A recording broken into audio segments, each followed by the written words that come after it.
Welcome, everybody. We're rolling into day number 2 here at the Watch Over Palestine tournament, brought to all of you folks by the wonderful, amazing folks here at Bad Patchamar League. My name is Possible. With me is LaFon. God, I haven't said that in a while, but you know we had to reunite for an excellent cause. Yes, one more time.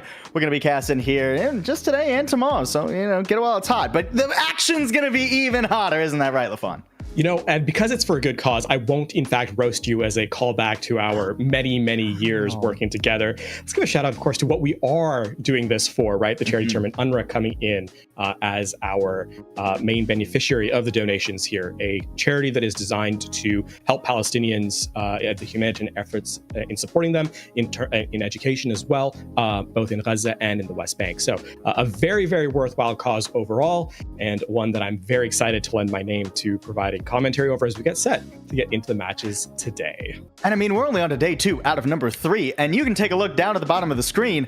Already $2,700, nearly $2,800 have been raised for this fantastic cause already. And if you haven't already gotten in on that action, hurry up and do so. You only got another day or 2 to get in on it, and make sure you're donating. And look, you don't just have to donate, you can also get a sticker for donating a Watch Over Palestine sticker. I mean, I know I'm going to be donating to get that sticker. It's very nice. And I'm going to be donating more for than just... Can't speak, LaFon. More than just for that. I mean, so many fantastic things that we need to be doing and such an important cause. So make sure, even if it's just for the sticker, that you donate, but also maybe a little bit more. We're almost at the $3,000 goal. And again, it's just day 2. So there's so much good that we can do. And thank you all for all the good we've already done. And let's get this going, shall we? Yeah. And I mean, let's talk about the game itself, right? Like, let's dive in to what we have on the docket today. I mean, obviously a result of the Swiss bracket so far, sitting at number 1, with 4 points. Overworked, Fried Puppies, Billings Boomers, and Big Chunga 112. What a great name. I've missed names like these coming in. But yeah, that takes our top 4. And of course, we can roll all the way throughout. So, I mean, Paul, you know, the thing about the Swiss bracket is the opportunity to kind of play out is you get a chance to really showcase your stuff in the against people of your own skill caliber once the games actually get rolling. And you might have noticed these 2 teams are in a very important spot. They were bolded on that graphic for you, and now they're in big old letters down below us. Kaiju, Corp, tnkr, and CelestialDivide, both sitting at 2 wins. It could sneak up into the playoff bracket tomorrow, but that would have to start with a win here. These are the rosters here today. And actually, we are also getting word that for CelestialDivide, they are going to have a sub coming in as well. So I don't think we're going to have Berlin. Instead, Jebby going to be the tank for CelestialDivide. I'm really excited for this. And I mean, I'm excited for this for a couple of reasons. One of the things about this is that we get to see things that, you know, we don't necessarily normally get to see in terms of like play styles. So getting a handle on that and how the teams like to play is going to be very fun to watch. And I mean, throwing a sub with a wrench in the works in that kind of idea is also part of that, right? So that's going to be very interesting to kind of get a handle on as we get into the games themselves and the map selections as we go forward. But beyond that, I mean, expectations are I'm looking for just a really exciting game once we're in. Yeah, I mean, it's going to be an exciting game. We're not limited on what maps we go to for this game. We're going to start on Lijiang Tower. That is the very first selection. It was picked by KCT, Kaiju, Corp, tnkr. But we could go back to more control. We could do more control. We could do more control. The map pool was determined by you folks, you amazing folks back at home. The early donators got to choose what the map pool would be, and this is how those donations shaped up early on. That's more Circuit Royale than I certainly expected, LaFon. I'll tell you that much. I'm gonna get back in on the narratives here for a second. Shout out to everyone who donated and didn't pick Kings Row. You are real for that. Kings Row had overpicked map, just an overly supported map, I think. So out there, I see you. I respect it. I like it. Let's take a look now, though, as once we get into the hero bans and who is not available to be played. Well, I mean, there's Zarya taken out, and of course, Freya on the DPS roster is, I believe, banned as well. Yes. Kaiju Corp taking the Freya, and then Celestial taking the Zarya. So neither of those two will be able to be played, but everyone else is open for selection as bans work. And I'm curious how this actually ends up being in terms of the selection once we get in. Yeah, I'm interested to see what comps that we end up rolling with, right? I mean, the immediate anti-Zarya ban speaks volumes to me. Hey, we don't really want to deal with the close, the rush. I mean, it's Lijiang Tower. Zarya is really good on Lijiang right now. And she counters quite a few very specific picks. Oh, I mean, you know, one of those being. Well, let's take a moment. Let's list all the things. You know, you said counters quite a few picks. Yeah. List at least 3 of them. Pick your top 3. Diva. LaFawn, I'm washed. I was throwing that to you so you could do. Yeah, things. but I heard that, and you know, I knew as you said you weren't gonna bully me. Yeah, as an apology for not bullying you off the top, I had to get it in at some point. Oh, good. Good. Let's take a look, though. So that they could pay the Junker Queen. That's not what I would have expected. Otherwise, not too surprising in terms of selections. Lucio is pretty much a staple. You know, once you get into more close quarters based combat, having that speed on immediacy is quite nice, right? So that is not really a surprise once we get further in. Things can change up, of course. You know, one of the new characters, Wuyang, has been a big selection overall. The teleports come through, though, and we are underway here on Control Center on Lijiang Tower for our first match of the night. Day 2's officially started. Already, Celestial Divide taking a bit of an avant-garde approach, trying to go around the side here, but that does make it difficult for most of the team to enter. I mean, Jebby's going to have a fine time, but the rest of Celestial Divide trying to peel back, couldn't quite fully disengage, get jumped on. Yeah, you don't want to be in that room with the Reaper. Honestly, there was a flip moment, or like a split second rather, where that could have turned on a head for Kaiju Corp. Io, you know, dashing in, almost dies, but the peel was in there in time, and because Celestial Divide were all looking behind them, Kaiju Corp operating on the periphery were able to eliminate everyone. Right back in, though, very quick attempt. They're wasting absolutely no time. Oh, and wasting no time getting back to spawn. Although, it is a 1-for-1. The traits here, ultimately, I mean, the health pack is going to be a good way for Celestial Divide to go for a soft reset. They're going to be able to keep putting the pressure on. I mean, Zabby poking so close to that Death Blossom already, 70% and counting. With Zabby really low, though. Has to survive long enough to get that Death Blossom. Is currently almost just getting pocketed by the team. They know that ult is going to be up well before anything that Celestial Divide has in store. Celestial Divide with their tank now back in the mix. Nice headshot there. Tengu already pretty low. The shout forced early. But there's that Death Blossom, and it carves through. Yeah, St. Lazarus going down, and I don't think Celestial Divide will want to invest here anymore. I mean, Zabby's going to be taken out at the very end, but that's a consolation prize at best. And a really good understanding of win conditions there from Kaiju Corp. Playing around the ultimate advantage. Now, here, the opportunities do not get taken down. You don't have to use your support ultimates earlier than your opposition because they traded in turn. And all about now trying to outlast what is coming from Celestial Divide. That is an early force of the sound barrier. Blade out now too, and a better barrier from St. Lazarus gives an opportunity to Celestial Divide. The tank is down, Kitsune Rush is traded, but it's only Celestial Divide who are getting what they want. I mean, a brief stall here by Io, but is it really gonna last? I mean, actually a pretty good re-engage from Kaiju Corp, but they don't have a good target to go on to. Now, in the grand scheme of things, I did say outlast Celestial Divide. It's a bit of an alt dump from both teams. Here's where the map actually kind of flips on a head, though. If Beast of Heaven can't get value out of this Death Blossom, you're really looking at Rampage carving through. And it's not. It's gone.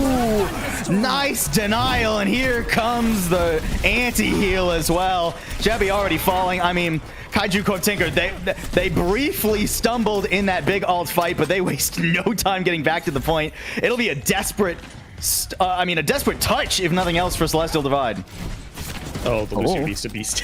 St. Lazarus cannot go down there. Beast of Heaven, though, too.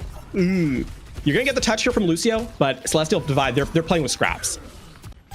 That's a nice pick from Tim Shi Lee. And the back cap started. I mean, there is an opportunity here for Celestial Divide, but they need to all get to the point together, and St. Lazarus already gone. Sikoro falling too. And nah, Io's not letting anyone go anywhere. There goes the first point. Pretty dominant, all things considered, from Kaiju Corp Tinker. a little bit of I think a little bit of over-aggression in that one ult fight, but I can forgive it because of how much they were able to get traded back from CelestialDivide. There comes a point when you're in that far of a lead where a mistake actually ends up being beneficial because it bankrupts your opponent, right? It takes everything away from them, and then on the penultimate fight where you need tools to kind of have success, you're looking for scraps, and we saw that it was a really aggressive Death Blossom from Beast of Heaven. Not much success was gained. In fact, it was an entirely ultimate shutdown, and Kaiju Corp can just run away with their, they have time. They don't have to panic. They can play more relaxed, more calmly, and give themselves an advantage here in round number 1. Not a bad way to start the day for Kaiju Corp. Can they keep it moving? Oh, they choose not to do the Symmetra, which means CelestialDivide will have a bit of a quicker rotation. But again, they go the long way. They're going through White Room here, trusting Beast of Heaven to keep the pressure on out in the courtyard. They want to take control of the cover so that there's not much space for Kaiju Corp to hide, but you got to be a little bit careful. The point itself is pretty dicey. CelestialDivide doing a good job now, and yeah, the bleed gets rid of Zabi. Ooh, gotta stay in line of sight of your healers too, though. Getting a little bit overzealous there, CelestialDivide. Even fight currently, but with Tim Sheely falling, it's just down to Sekiro and Jebby, and I don't think they got enough gas in the tank. Yeah, Sicario. The thing about playing Tracer is, yeah, in an extended fight where you can take that isolated duel off on the flank, or pressure someone where they're not looking at you, you can provide a lot more damage. In the head-to-head, though, when everyone's kind of brawling out on the point, the Genji is so much better at carving through, quite literally with the with the dash resets, rather, Swift Strike. And Kaiju Corp, they play, despite being disadvantaged by having that elimination, play that more close to the chest. They play in close quarters and give themselves the best advantage of success.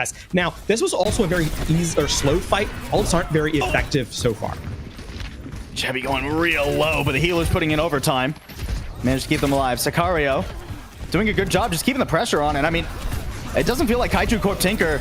A rare fight so far from them, in where they didn't seem to know who they wanted to go after. They dumped a lot to get rid of Jebby, and when Jebby didn't fall, they didn't have anything left. I do like from CelestialDivide, though, that they were able to pull Kaiju Corp Tanker out of the close quarters engagement. Keep in mind, they're running a Reaper, right? The Pharah, when in line of sight, is able to put a lot more spam damage more safely. But oh my goodness, the trades are Jebby just taken down so quickly. Tengu falling too, but ultimately, you're going to be missing your Junker Queen quite a bit, Kaiju Corp. Nice damage. Trades back and forth aren't bad for CelestialDivide. Jebby will be back relatively quickly, but probably not quick enough at this point. Yeah, nice little shot there, followed by the flashbang. Excellently done by Io, and that should be a flip back. We're about even Steven. At least the flip did come through, right? Because that fight did end, or did realistically the end of the fight was noticed early on, but the actual completion of it took a lot longer than perhaps Kaiju Corp Tanker wanted it to. Now here comes where the ult engagement comes. This is a bit of a toss-up in terms of who's going to find value with that sound barrier, but it's about not overspending on your victory when you get through. Kitsune Rush is traded. The only beat though is for Kaiju Corp. A rampage, but there's not really any targets. That being said, the sound barrier elapses and Kaiju Corp are running out of things to work with. Death Blossom, nicely timed, but Jebby's still shutting the Reaper down. Jebby hanging around here is pretty good, but needs to be in line of sight of the healer. Tim Sheely, gotta stay alive. The Suzu's perfect. Dipping and diving and dancing around. Even Swift steps back away. And it's just Semiraj against everyone. Finally, the beat comes in, but all the meanwhile, Kaiju Corp have been working up the percentage. They'll get at least 90 before CelestialDivide finally force them away. I mean, this is now exactly a mirror. If the fights aren't a mirror of the first round, the actual economy is. CelestialDivide not left with much here at the very end, and more critically, at 95%, they're one fight away. So they have to be extremely judicious with their usage of their support ultimates on that turnaround. A good pickup here. You're going to see Kaiju Corp kind of reset, I think, not try and overplay their hand. And for CelestialDivide, you need more of that. You need to extend the timer, extend the bank, and give yourself an opportunity in a later fight. Beast of Heaven is trying to force Kaiju Core Tinker off to the left, but Jebby should actually fall back if that's what you want. Sicario was hiding in a corner waiting for the pulse bomb, instead flying in to try and get it greedily, but it doesn't get squat. Now even the catch, a forced rampage, but is it going to be enough? Tengu, a lot of damage. Oh my word, the barrage just barely saving CelestialDivide. That could have been catastrophic. A good thing that CelestialDivide are doing here, even as they had to use a little bit more than they wanted to on that fight, is that they're actually not giving a ton of damage over to Kaiju Corp to heal up. The supports are really far behind in terms of their resources, right? You should still be able to kind of execute quickly with a Kitsune Rush right here. A cheeky attempt from St. Lazarus. Oh, the Deadeye shut down. St. Lazarus is dancing on him right now. Tim Shi-Lee with a nice headshot too. CelestialDivide turning this around in a big way. I mean, a rampage only going to delay the inevitable. We're seeing all 3 rounds of Li Zhang. Very nicely done from CelestialDivide. There's that tempo we're talking about, right? And I said it was a mirror of that first round, at least when the flip came through for the first time, right? But what the difference between round 1 and round 2 in terms of actual execution is that CelestialDivide are able to extend the time of fights and get more value out of the, single digit ultimates that they have, right? We saw that Death Blossom, or sorry, the Barrage get a ton of get eliminations, that delayed, a single pick that delayed, and snowball that into a last fight where Kaiju Corp, because they died so quickly and weren't able to actually extend their resources, never had support ultimates to meet like with like, and CelestialDivide, they take that to a round number 3. 5, 4, 3. One more chance here and no alterations in the comps. Both teams confident they can make this happen. Thank you, Radio Skeleton. Massive donation there. $30. Love to see that. Don't forget, folks, that's what we're here for, is to donate to UNRWA. Radio Skeleton really getting it done there. This Pharah is going to be a nuisance on this point, though. I mean, because the Cassidy is no longer there, Kaiju Corp don't have a way to deal with Beast of Heaven, so a trade is perfectly fine for CelestialDivide. Sicario can get sent back because they'll be back quickly, and meanwhile, this Pharah is still dealing damage. Jebby trying to get the point here. There goes Io, finally. Beast of Heaven just 1 by 1. Now sets the sights onto Tengu. Eventually, there we go. It's labored, but the first capture rather, will go to CelestialDivide. I mean, if you're looking at that from a positive perspective from CelestialDivide, it's an extra couple of percentage points of ult charge, right? Because of the healing from the Lucio. Now, glass half full, my positivity is done for the night, and the reset coming through, it's a really quick re-aggress here from Kaiju Corp. Alrighty. Oh, Jebby so low already. But again, the support's keeping Jebby alive. A really aggressive teleport in by Zabi. She's got to get out of there or find a better target. But does at least, I mean, keep CelestialDivide's heads on a swivel. Beast of Heaven gets left out to dry. An early commanding shout too. Here comes the rush. Rampage, everything CelestialDivide are throwing in. And it manages to get them Io and Tengu. Okay, they picked a good time. I thought it wasn't going to quite work out, but Kaiju Corp, they weren't up to their ults yet. Something interesting about Reaper in this one. Reaper is actually a bit of a dive character with the one perk that lessens the cooldown of the teleport. You can actually get in pretty aggressively as we get another donation to UNRWA here from Snake. Thank you, Snake. Shout out to everybody continuing that. Now, into this next fight, look at the setup for Zabi. The Death Blossom is going to be critical. Nice Suzu. Nice Suzu. Beast of Heaven doesn't have a chance to go for the barrage now. Io just getting dumpstered afterwards, though. The second those shots come on to Beast of Heaven, CelestialDivide know what their target is. Zabi gonna do the job of the Cassidy after that, but she's just standing on her own there. So one more chance for Kaiju Core. At least they didn't use much. Eyes on Tengu, though. Don't want to get ambushed by the barrage here. All you've really got to work with is the sound barrier at the right off the top. You need to get to this rampage and force St. Lazarus to use the sound barrier before the rampage comes into play. And it's gonna come in immediately. Oh, but it's going for the tank. Only one trade out of that. Zabi over onto the Echo now. Does get traded out eventually. Beat, oh, in perfect time. Deadeye not gonna quite get its mark there. Io now just gonna have to get the solid headshots, but the pressure is being put on. Nice little cleave, and the rampage at the ready too. Oops, okay, it gets Io though, and that was the deadly target. CelestialDivide, an absolute domination on the final point. Night Market goes their way, as will Li Zhang. I like the fight selection from Celestial Divide as the map went on, right? It felt like engage timing was a little awkward in that first round of Control Center, and then they really woke up in round 2 and round 3 in terms of that fight extension. A little bit shaky on round 2, of course, but then really coming into their own in control of Control as they take the 2-1 victory, and in a 1-2 put themselves at match point. Really nice start for Celestial Divide. Keep in mind, the winner of this series is the one that keeps themselves in contention for the higher echelons of that Swiss stage, right? You want to be able to make it to day number 3, make it to that bracket play. So you got to keep the pressure on, keep it moving, keep it schmoving. Can't slow down, LaFon. Let's go. And honestly, Celestial Divide, like you were talking about, from the second point on, from Gardens onward, it felt like they were doing a much better job playing forward. Yeah, I mean, you had a bit of a throwaway comment there. Keep it going, keep it moving, keep the speed up. But that is actually kind of the... it is kind of the point of how they were able to get much more success in round 2 and 3, right? Tempo. Tempo has been a thing forever in Overwatch. For all of you old heads from 2016/17, that's me. I was going to say.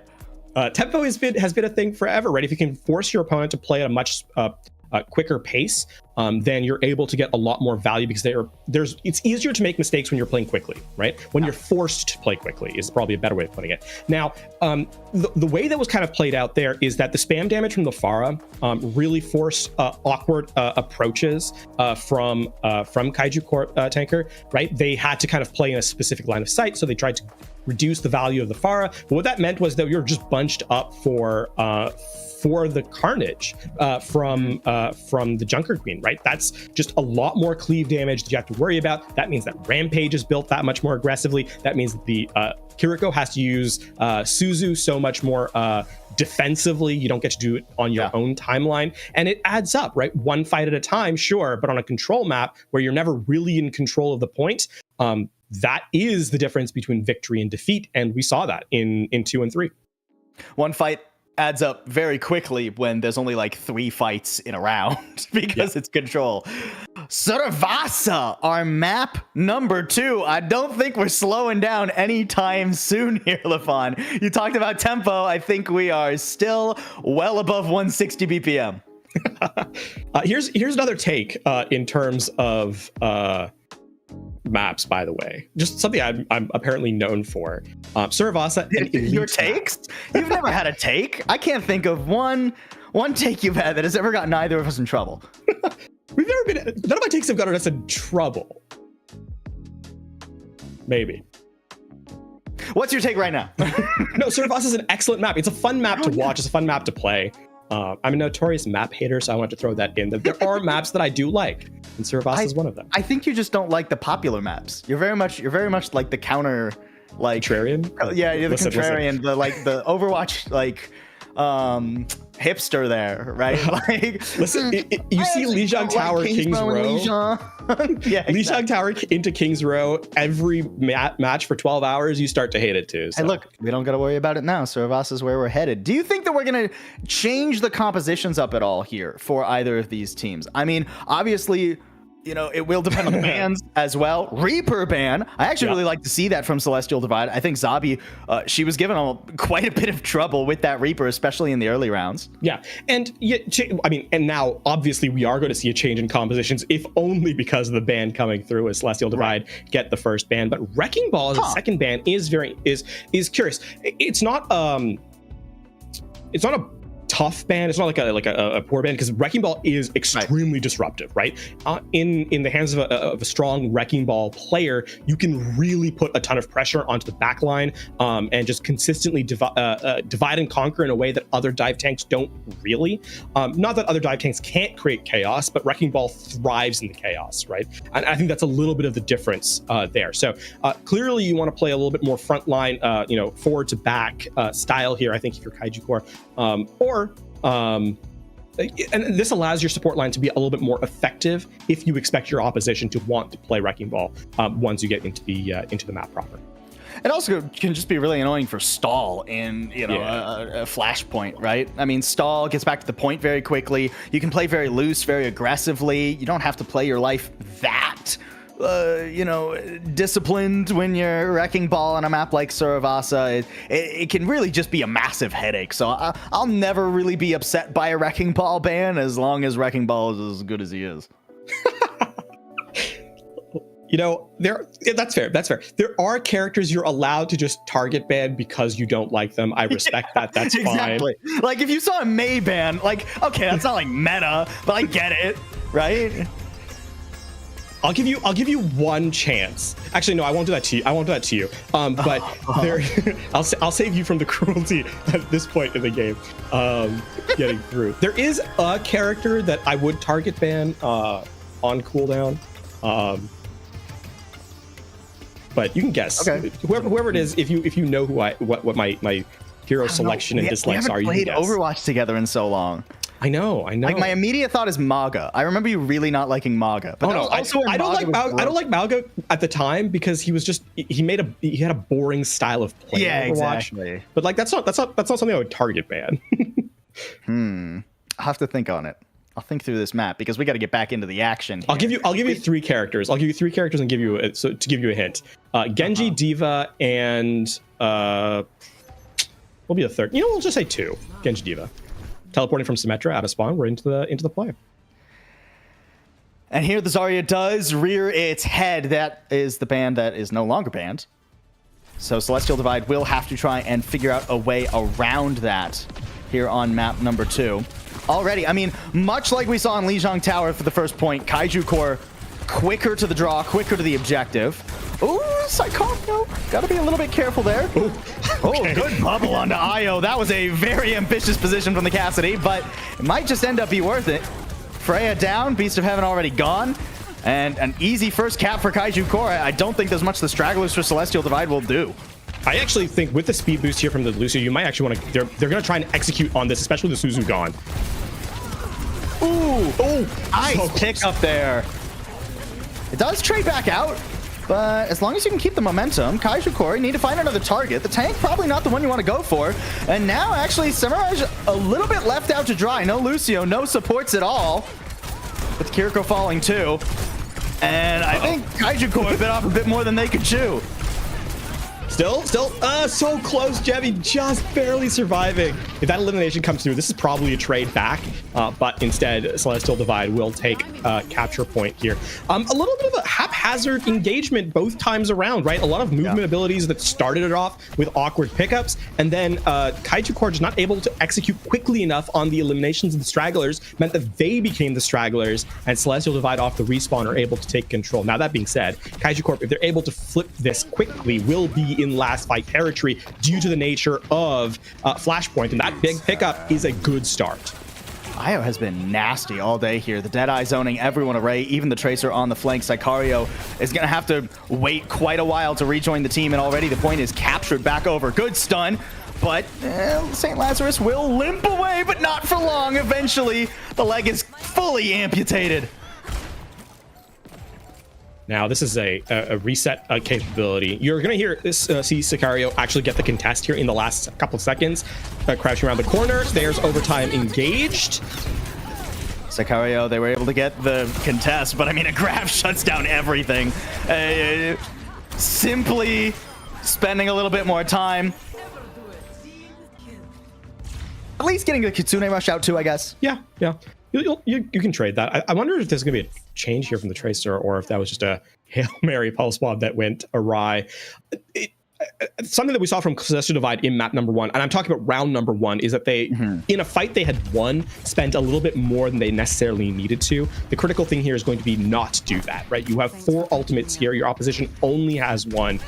Be efficient, be judicious, trade at most 2 for 1, you know, beat for beat, and then 1 ultimate beyond. That's going to be critical for them to be able to kind of flip this back in their favor.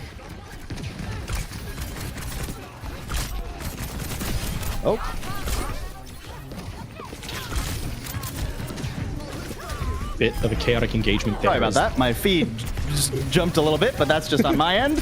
Here we are. Anyways, Nice beat there from St. Lazarus. We'll get them on. It happens. I mean, that basically what ended up playing out there is that there was a big pick from Beast of Heaven onto the Lucio, onto Tengu. So beat was entirely taken out of the equation, and that meant that you could just use Sound Barrier for yourself. So that was literally as good as it can be. And with Freya's passive, where getting final blows gives more ult charge, already back up to 50%, despite being the ultimate that got the pickup initially. So Celestial Divide in the driver's seat here for this point, and I mean, nearly halfway in terms of capture already. Just nasty stuff. Kitsune Rush nice and early too. A pretty defensive Sound Barrier. I mean, Kaiju Corps, they're trying to push forward. They get St. Lazarus, but they're not all together. Okay, one more on a Beast of Heaven caught out there will secure the point. I was a little bit worried about how disparate that was, but Celestial Divide were actually even more scattered to the winds. Yeah. Honestly, Tengu probably could have gotten away without using the Sound Barrier there. That the Rampage from Jebi was reduced by the bubbles from Zarya, so that's a really a strong situation for them. And an early grab here, trying to find if it's going to get any eliminations. I don't think it caught. Oh, there we go. There it is. The final damage comes through. Nice little combo. A tale as old as Overwatch. Okay, struggling a little bit. Finally, recall. Hold on. We'll get there eventually. Nope. All right, everyone. I want you to look. Everyone, I want you to look at the camera right now. I'm holding up a Men in Black style pen. We're going to all pretend those shots did not happen. And flash. Okay, we all forgot it. All right. Going into this next point. Hey, how did all this percentage get here? That's crazy. Quite a bit for Celestial Divide to use too. Already the Freya ult out and down. Io traded back for it though. Again, getting value before falling and focused by Celestial Divide. So, and Celestial Divide, they're so low. They've already lost St. Lazarus too. Jebi at least gets the flip back over. But how much can Jebi and Sicario actually accomplish? Timchi Lee gone. I mean, at least the Tracer 1v1 was won. But things are looking a little bit dicey. Jebi just trying to play in LOS, but has to keep the point contested. And it's just not going to work out. Second point in a row going to Kaiju Corps here. Looking to try and bubble the Tengu to make sure the Lucio stays alive. A little bit of a do-si-do around the pillar, but nonetheless, the capture point does come through. Celestial Divide going to make a change up here off the Junker Queen over to a Winston. Now we're seeing a dive composition from Celestial Divide. Look for that engage on the back line more aggressively. Try and section off the Zarya. Make sure the Zarya doesn't get as much value. And already space being taken early. I love this crosshair, the little heart. That's very cool. I like that from Jebi. All right. And a Sombra from Beast of Heaven too. Really just wanting to make Io and Semirish's life painful. Jebi struggling to find an angle to engage from, though, is going to have to pick a moment sooner rather than later. The point is unlocked, and Kaiju Corps are doing fine just dancing around here. You would think the team with high ground was doing better health-wise, but with Jebi falling, that might not be the case for long. Io with the Deadeye too, and just headshots after headshots. Now, this is one of the things about a dive composition that is pretty tough. Sure, they got the elimination to the Kiriko, but they had to spend so many resources, so many cooldowns to do so, that as a team, they were entirely out of position, no follow through, and Kaiju Corp just outlast them in terms of that damage in close, right? And give themselves the first point capture. And with the way that Flashpoint works, they're halfway to the capture on this third and possibly final point. Really, only one more fight for Celestial Divide. They have good tools, but look how low they are. Beast of Heaven just barely getting out of there. Jebi booped back too. Nice early Sound Barrier. Celestial Divide has nothing to go off. Jebi's just dominated. Burst down to zero before anyone can blink. And every pick here is just more and more difficulty for Celestial Divide. I mean, they haven't been able to do anything this map. So now here's where it's going to come down to this is going to be all about execution here. The Sombra is going to sit in the corner, get the overtime touch, and then they're going to have to re-engage with the Sound Barrier. Overtime in play. But use the translocator to get into it. So Beast of Heaven falls. Okay, good beat, but it's off the point, and the grab keeps everyone away. Kaiju Corps not even letting the overtime go. A very, very tough situation there. Probably, like, if you're gonna go for a situation where, like, okay, how do you actually win that out? Maybe you could say, like, okay, you drop down, use the translocator to get out. But I mean, we're dancing with straws. It was just a really smart play by Kaiju Corp to not allow Celestial Divide to disengage on their own terms. You know, get the stragglers. Remember that play that they were incapable of finishing on the first round, right? Where they were not able to get those eliminations as the as Celestial Divide's players were walking away. Well, they fixed that up in round number 3. You know, no, what's the saying? Fool me once, shame on me. They didn't get the fool me twice in turn, and give themselves an even up in the series as we go to the third and final map. Yeah, it's crazy. Fool me once, you're dead. That's how Kaiju Koi roll, apparently. And I mean, we can see what that Zarya ban was doing map 1, right? I mean, Zarya just made it a living nightmare for Celestial Divide. The Junker Queen simply cannot play. Hey, there's your second one, LaFawn. There's your second one. The Junker Queen. And that was the pivotal one as well. I mean, even once the Winston swap eventually came through, is kind of like not my favorite iteration of dive. Right? I mean, in the modern age, I think it's difficult for the Sombra to get a ton of value. I mean, maybe with hack and the dot and everything that you can burst out with Sombra, maybe you can jump onto one target, but they're very elusive targets. I mean, you're going on to literally just Io. That was the only possible dive target, and Io was always pocketed. So it's really difficult. I mean, let's talk about that Zarya for a second, though, and why it was more effective than the Junker Queen in map number 1, rather. And it's two things. One is that it delayed the eliminations that were the pick-off eliminations that were such a problem in round 2 and 3 of Lijiang Tower. Right? So we never saw those extended pickoffs, which in Flashpoint can really win you a point outright. But second, more importantly, the Zarya ultimate was way more effective as an ultimate than Rampage was in the first map, right? How many times did we see a Rampage get value from Kaiju Corp in map number 1, right? I think we saw one, and that was sort of like you were already winning the fight situation. So yeah.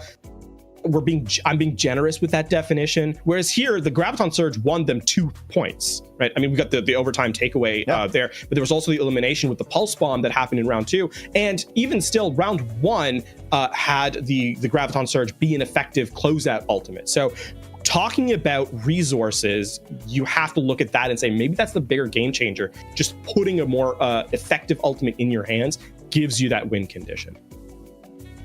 Yeah, absolutely. I mean, it certainly was not fun for Celestial Divide, and now they have a decision to make. Keep in mind, when you lose the map, you get a choice. You can either pick the next map, or you can ban first. So you get to choose which one you would rather prefer. We are getting word that Celestial Divide has selected that they do, in fact, want to choose the map. I think that is very important. I think you should try and pick a map that makes the Zarya not a factor. Pick something with a lot of high ground. Pick something where, you know, we're playing dive versus dive. You don't want to deal with that Zarya. Paraíso, that would be a good one.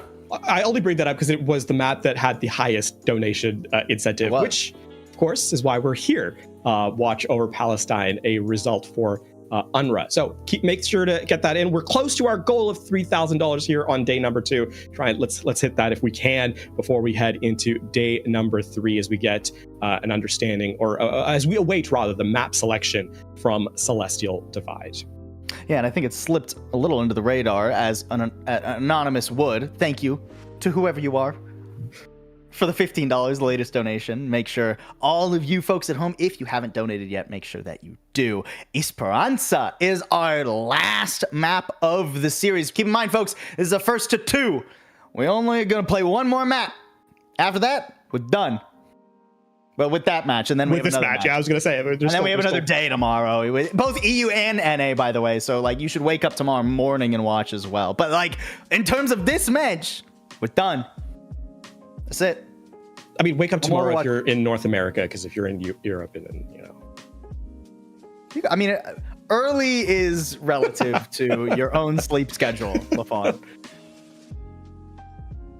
Anyway, okay, we played this bit way too long. We played this bit way too long. Us playing a bit too long? That can't be right. That could not possibly have happened. I'm excited for this pick. I think it is a good decision from Celestial Divide. I think if they wanted to run that Winston into the Zarya, this is a good place for them to do so, LaFawn. Yeah, this is actually Esperanza is an interesting map due to what's playable on it, in terms of like appropriate meta selections, right? Appropriate strategy. Because, yes, of course, you can play whatever you want on whatever map, but that's, it's bad analysis, first of all. But second, Esperanza is a map where that's technically true, right? You can play rush, you can play dive, and neither are particularly egregious selection in basically any of the metas we've had up to now since the map has been in the game.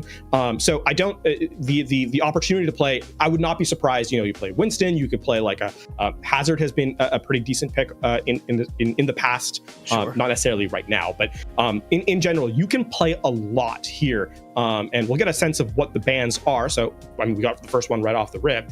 Junker Queen taken out of the hands of CelestialDivide. I think CelestialDivide has had a better understanding of how this Junker Queen is supposed to work in that head-to-head matchup. So take that away from them. Not a bad selection. And then we'll get a sense of what CelestialDivide is taking away from Kaiju Corp here in a minute. Looking at kind of the last one, you kind of want to take a comfort pick away. Cassidy, not a surprise to me. I think that's a great pick. Yeah, Cassidy. I mean, Io has just been a menace on that Cassidy every single time, right? It feels like Beast of Heaven, no matter what the pick is, whether it was like the Pharah or the Sombra, literally, the Freya, everything Beast. Io was just like click, click, click, and you're done. All right, goodbye. Click, click, click, and you're done. Goodbye. Also, I mean, the Deadeye, maybe not the most decisive ultimate, but Io was getting a lot of good value out of it, making sure that there was a lot of separation. He picked his moments very well for the Deadeye, as what you kind of have to do for the Deadeye. It's very rarely an actual elimination ult, more often very much a separation and zoning ult, and was doing a good job of that. Well, that's the first one, by the way. I've been keeping it internal because keep in mind, this is the first time Paul and I have worked together in a very long time. So I've had an internal bingo card going. Zoning Ultimate was on there, so I'm just keeping track at home. We should have made an actual bingo. Why didn't I think of that? Oh well, maybe I'll do it for tomorrow. Either way, Esperanza, our final map of the series here. CelestialDivide and Kaiju Corp tnkr both have a chance to get themselves a third win and stay competitive in the Swiss stage in North America. It all depends on this. And I am wondering, with the Junker Queen band, it feels like CelestialDivide's approach, based on what we've seen, only 2 map sample size, but it feels, at least based off what we've seen, predictable to me. I would be shocked if they were going to play a rush comp. I would be less shocked if they decided to go for a Winston kind of dive here. This is a very traditional composition with the Sojourn Tracer. The Wrecking Ball, sure. Yeah, you want to play that, Jebby? I'm not mad about it. Yeah. Keep in mind, Kaiju Corp did ban out the Wrecking Ball on the previous map, right? So this is clearly something that was not unexpected as a selection. Yeah. Well, Kaiju Corp out. Also, not anything really surprising from them. Sabi back onto her Reaper. She was doing quite a bit on map number 1 before it was banned away.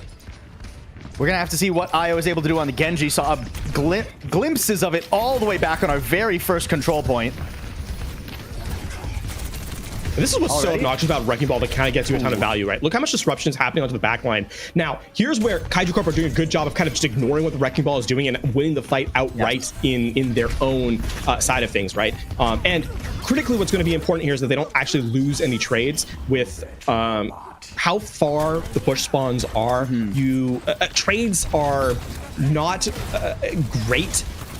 Obviously trades are never good, but trades are really bad for the offense here because it means that you can't play as aggressively as you would like to. And with CelestialDivide being a much faster team with the characters they have, you need to be able to stay alive longer. Oof, Beast of Heaven's not going to be able to stay alive at all. At least Zabi, it did seem, had to extend quite far to get that one, so she's sent packing too. But the other problem for CelestialDivide is because they're playing this very mobile composition, they don't have a reliable way to stop progress of the objective. So even though they've traded, even though they're keeping the pressure on the supports, that bot is still inching ever forward. Tengu does fall, and that does bode well for CelestialDivide. They got to keep Sicario alive, a little bit low, but manages to stick around too. St. Lazarus now regrouping with the team, and there goes the tank. Okay, this is the moment for CelestialDivide to pounce, as long as they can keep Jebby in the mix. Minefield up, I wouldn't like to see it used just yet. The bot on its way too. And actually, Kaiju Corp gotta be careful here. They can get split spawned pretty easily if they're not. Yeah, quick re-engagement here. We need to see some eliminations come through from this dive here from Sicario and Jebby. They look to be playing on the same wavelength as the minefield comes through. Mine's just keeping Kaiju Corp away though. They do nimbly dodge any actual damage from that, as they were still waiting on the respawn from Semirage. Zabi, I mean, just ambitious teleport gets absolutely blasted. Unlucky there. Good damage too. Nice little pick. Io going for it. A second, courtesy of the blade. Third, gonna be dodged away from. Swift Step doing a good job there, but that'll get cleaned up eventually. And a nice turnaround from Kaiju Corp. And more importantly, don't give up the lead, right? That's a critical thing here, as Jabby is going to just provide a little bit more irritation in the backline, not actually able to get the eliminations that they want as they'll start moving forward here. Also, critically, not a ton of ults used by Kaiju Corp, right? They only use the Dragon Blade and still have both support ultimates in play. Meanwhile, only thing immediately available, Pulse Bomb. A couple other things for CelestialDivide, though. Powerful ones, the Overclock. The beat at the ready. Sound barrier nearly there. Beast of Heaven needs to get in a good position to make that overclock worthwhile, though. Sicario, can you make an opening with this Pulse Bomb? So many nimble targets and a Suzu you have to contend with. It can be so difficult to get value out of that ult. Meanwhile, Graph at the ready, too. And I mean, Kaiju Corp, they're pretty content just chilling here until they see their opening. There's a grab, trying to counteract the Wrecking Ball. Nice Suzu, but it won't last long. Even the beat, not enough to save Jebby there. All of Kaiju Corp standing. I'll be a little bit low, but oh, St. Lazarus in so much trouble, and that's the only support left standing. I think this checkpoint is pretty much wrapped up for Kaiju Corp. And I mean, Kaiju Corp also didn't use both support ultimates, using the sound barrier to counter both Kitsune Rush and the beat. That's a tough pickup there from CelestialDivide, I suppose, more accurately. Now, it's going to be all about execution. Jebby rolling with a minefield, section off the players and funnel everyone into Beast of Heaven's sights. That's going to be the win condition here for CelestialDivide. Oh, that's me. Run down! Zabi doesn't give him a chance. She just decimates them. I mean, yeah, Immortality Lamp is nice, but it doesn't make you immortal against that. This is cheeky from Sicario. At least buying good time. But and they get the reset too on in terms of the spawn room, right? So and Sicario will be able to stay alive. They're in no real danger here. Look at this swap. The Reinhardt and the Bastion. Okay, sure. The dive wasn't working, so now it's gonna be Turtle and Tank. All group up. Sicario gonna be the only one really playing the flank here. But still a lot of really good ultimates. Blade already out, chopping away at that Reinhardt's health. Immortality Field not going to live up to its name. Another falls. Bastion's not even going to stand a chance there.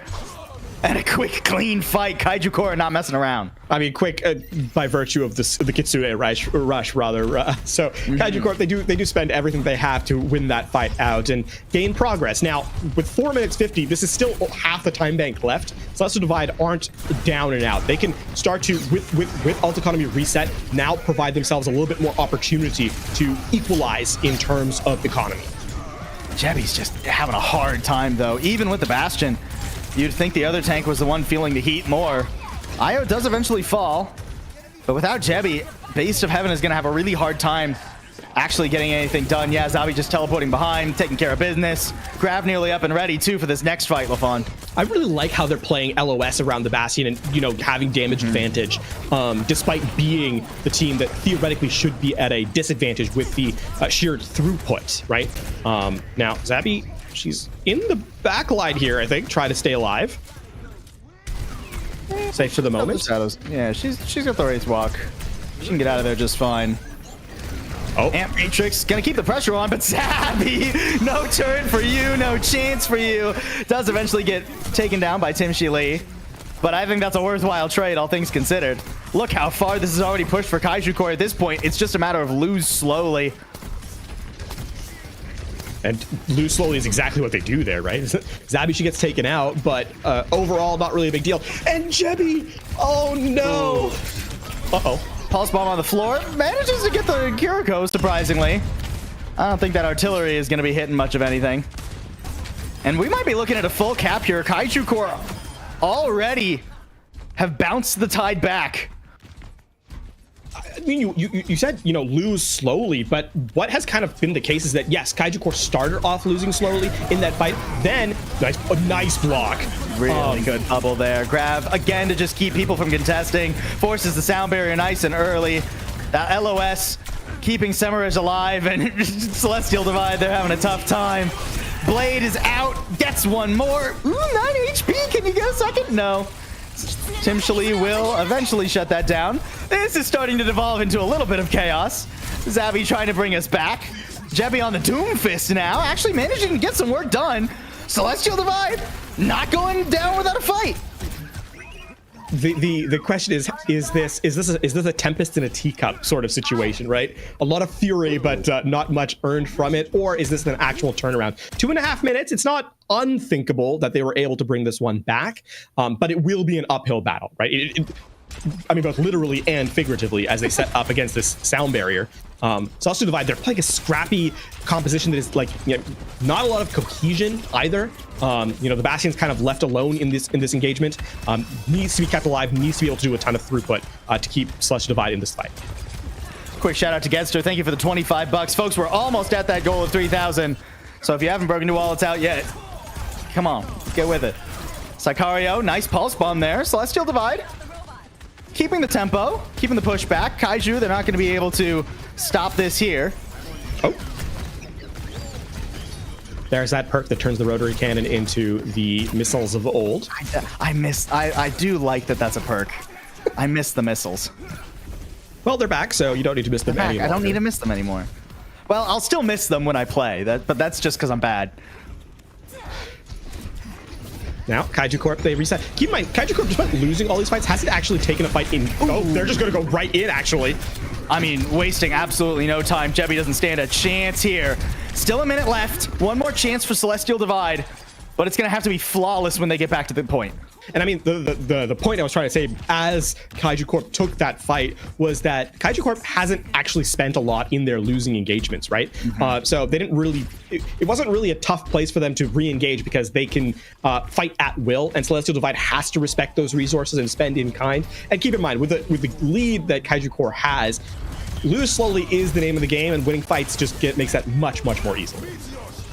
Jebby already having to use the Meteor Strike. Can you find a good target with it? Just gonna go up. Unable to engage here. Ooh. Not quite finding the right target though. And again, it's another very mobile tank. Oh, but this time it's getting all the value. Nice little slap. Jebby picks the moment perfectly. Oh, nicely done. But CelestialDivide getting the control of the bot back just in the nick of time. But they got a long way to go, and entirely in overtime. Now, here's the thing with the fact that you're not in overtime quite yet. I believe Zabby's going to respawn in the forward spawn. Yep, there she comes back in the queue, and so that means there's going to be a close fight before CelestialDivide can even have a chance at pushing this objective. And they still have this sound barrier. Tengu has technically been lapped by St. Lazarus just because they just have not had a chance to use it yet. But an opportunity here. Oh, Tengu with perfectly sound barrier there, and St. Lazarus falls. Grab, not getting what you wanted, but I mean, this blade looks like it'll be pretty juicy. Already the Kiriko falls, no supports. Once again, it's just Jebby and Sicario, and they won't stand long. Kaiju Corp taking care of business on Esperanza to get their third win. Very nicely done by Kaiju Corp there. Let's give a quick shout out to the Doomfist being able to deny the Graviton Surge with the eating it with the power block. But I mean, that's a small consolation as Kaiju Corp actually get the victory and move forward. I mean, let's keep in mind, Jebby was a sub for this team, for CelestialDivide. So I think all things considered, rather competitive. I mean, Jebby obviously, mechanically, personally, doing a phenomenal job, especially on that Doom. I liked the Doomfist. I liked the Doomfist the best out of the 4 tanks we saw Jebby play throughout this series. I thought that Doomfist was kind of snappy. And I don't say that about Doomfists very often, but Jebby was doing a phenomenal job there. It's tough on the day when, you know, you got to make a swap like that. I think CelestialDivide did very good considering the circumstances, but Kaiju Corp ultimately, I think, showed themselves to be a very flexible team, LaFon. And I mean, credit to Kaiju Corp. They started off strong. They got that first round on Lijiang Tower, lost out 2 rounds to drop that first map, but then came back in a hurry on Suravas. They took complete control of that map. That was all them, and then showing a very strong performance on Esperanza as well, a near full cap. Basically just giving up that first checkpoint towards the end. And I mean, playing a little bit scrappy as the composition kind of shifted around them by their opposition, but overall in control. Yeah, it was very much like playing scrappy because the opponent's composition just demanded that, right? Like there wasn't much of a way against the multiple crazy different things that CelestialDivide were throwing at them at any given point. Like you have a Tracer over here, you got the Wrecking Ball. No, suddenly it's a Reinhardt. Oh, look, there's a Bastion. When did that guy get here? Oh, now he's behind us somehow. All these different things all over the place. And yet, Kaiju Core did such a good job of keeping their heads cool the majority of the time. And like you said, very much playing around their win cons, not overspending ultimates, which is absolutely vital to a game like Overwatch. And I think they did a phenomenal job. I want to highlight a single point, actually, that I think kind of flipped that third map around. I mean, keep in mind, Kaiju Core was still in the lead, but there was an opportunity where the Wrecking Ball minefield from Jebby and the Beast of Heaven Overclock were in sync. That's an opportunity where, again, highlight, you can funnel players into a specific angle and then have the Sojourn really take a ton of damage through. The execution there from Zabby, she teleports in the Death Blossom with the bubble from the Zarya, shutting that entire play down, ends up snowballing the map in your favor because of the ult economy suddenly flipping on its head, right? So while yes, they're still in the lead at the time, and being in the lead on push gives you more opportunities to continue being in the lead, I think that really was that understanding of the economy really put Kaiju Core at their win condition throughout, and that really they never looked back from. And honestly, the DPS duo of Kaiju Core proved to just be an absolute headache. If you ban the Cassidy, you leave Zabi's Reaper open. If you ban the Reaper, Io's Cassidy is up for grabs, and one or the other by itself was already difficult to deal with. You certainly don't want to give them both, and it was hard to not give them at least one, and it was very nice to see whoever got banned out, the other DPS duo was soaring. There's Kaiju Core. Look how close they are. Look how close they are. Oh, just right outside, but they still have more matches to play. They could squeak into the top 4, LaFawn. And that will be the opportunity to continue play in day 3. Right into bracket play. So that is what these teams are playing for. We are, of course, only partway through round 3, so these standings are not final. They are updating as games get played. But so far, I mean, Overwatch looking with that 5-point setup quite strong, especially with that +5 differential. They're looking like they have a real chance to kind of solidify their position and move forward. We're gonna see them tomorrow, that's for sure. Everything else much more up in the air, right? We still have a lot of matches ongoing in our round number 3, so a lot of teams not locked in just yet. But I mean, still, you saw there were a lot of teams tied at 3 wins. That it doesn't leave much room for error going into the 4th round here, LaFawn.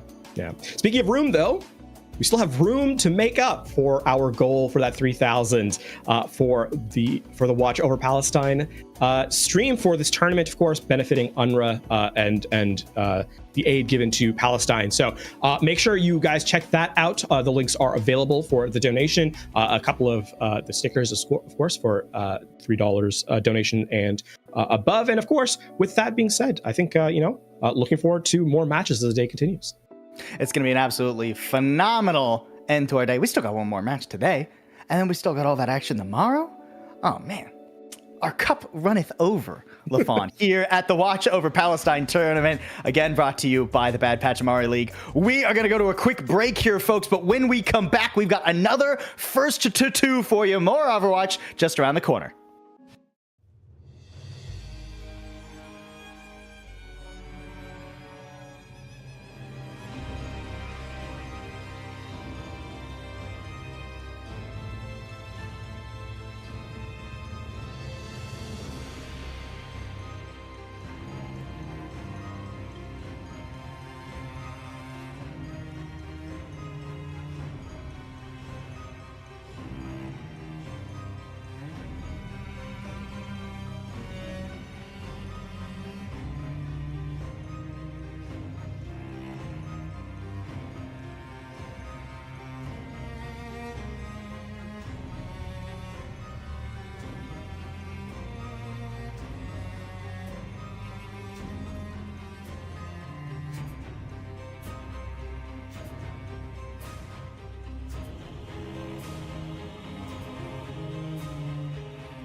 me, we did see the Sojourn being played by Greg and the Unks, and looking very, very good here. Greg managing to pick up that play of the game over on New Junk City. So excited to see what these teams are going to bring to us on Paraiso, which I will just let everybody know was selected by everybody that donated to the map pool, and Paraiso, shocking to me, was actually the winner, raising $175.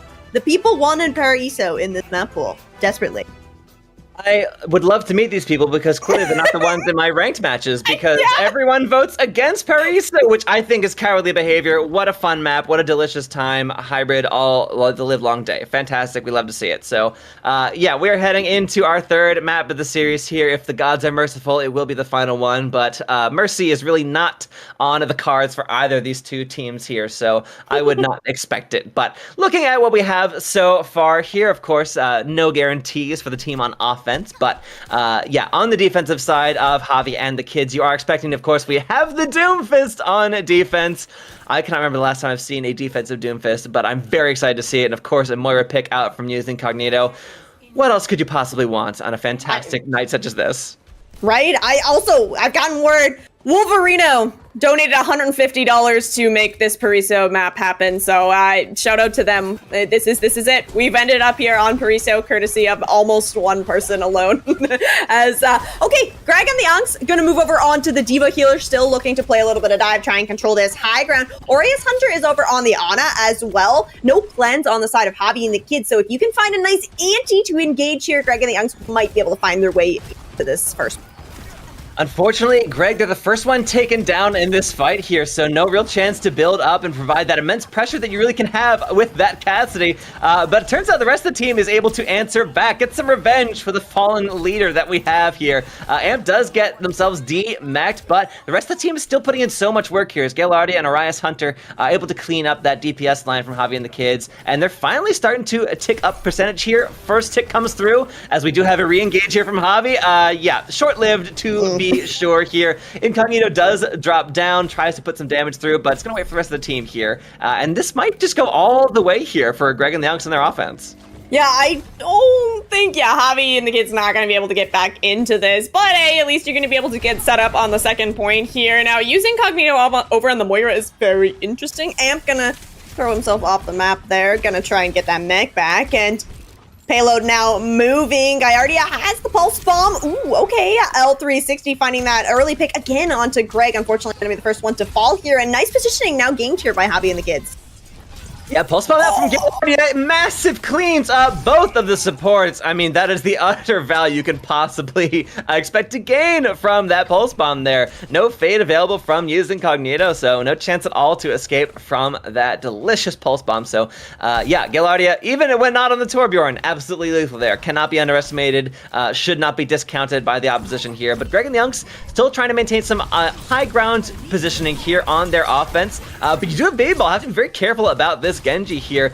Still building up towards this blade and very hungry to unleash it on the back line. That Diva unfortunately demeched here, but does have the bomb, so is able to let loose that ultimate, but not able to get back into that mech there as Use Incognito gets a wee bit of revenge there onto the opposition. Greg, however, they're able to get the better of their opposite there as L360 falls down to a flashbang and also taking Baby Ball down as well. It looks as though this push is not going to stop anytime soon.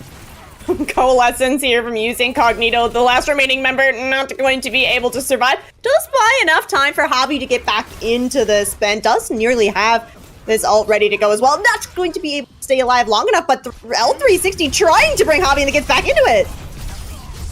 Yeah, but that blade out from Baby Ball, though, it was very lethal, but unfortunately also to Baby Ball. So Amp does manage to take down that ulting Genji, and finally they get themselves over the objective there and have 5 entire minutes to push into point C. Yeah, this is looking a little scary for Javi and the kids. Okay, debacking Amp 8 here is a big first start, though. Anonymous, thank you for the $4.24. Going straight to UNRWA. Javi and the kids trying to stabilize here are going to get control of this high ground. You have the Deadeye ready to go from L360 as well. However, Ren, she has this Kitsune Rush ready to go, and it can be hard to kind of find a match against that. Maybe use the Deadeye to try and buy space. Yeah, Javi desperate to use this, oh my goodness, Meteor Strike. Yeah, again, how long has it been since we've seen it do this? Yeah, but not able to do so, unfortunately, just getting taken down immediately on the cart. No chance at all here, so still holding, cherishing this ultimate there for a rainy day, but we're inside now. No chance for the rain to catch us here, as we do have Renixia still here with this ult, this rush ready to go, laying it down either over the objective or on the high ground. All possibilities here. Baby Ball does not manage to find the deflect onto that anti, and so has to back up a little bit just to stay safe here. Amp is fully amped up with that nano boost, gets the kill onto D. Nicole, taking out L360 as well as Greg is able to combo, cleaning up Javi, and just all remaining members of Javi and the kids have completely fallen down before this ulting diva. Baby Ball falling down as well. The card slightly forgotten here for a moment, but Greg and the Youngs finally managed to get themselves back on the point. A few members left from Javi and the kids to mount a token resistance. The Meteor Strike goes up, and the cart rolls in before he comes down with the ultimate. I love this match. Where else you gonna get it? There's just so much chaos happening here, but through it all, Greg and the Youngs are able to just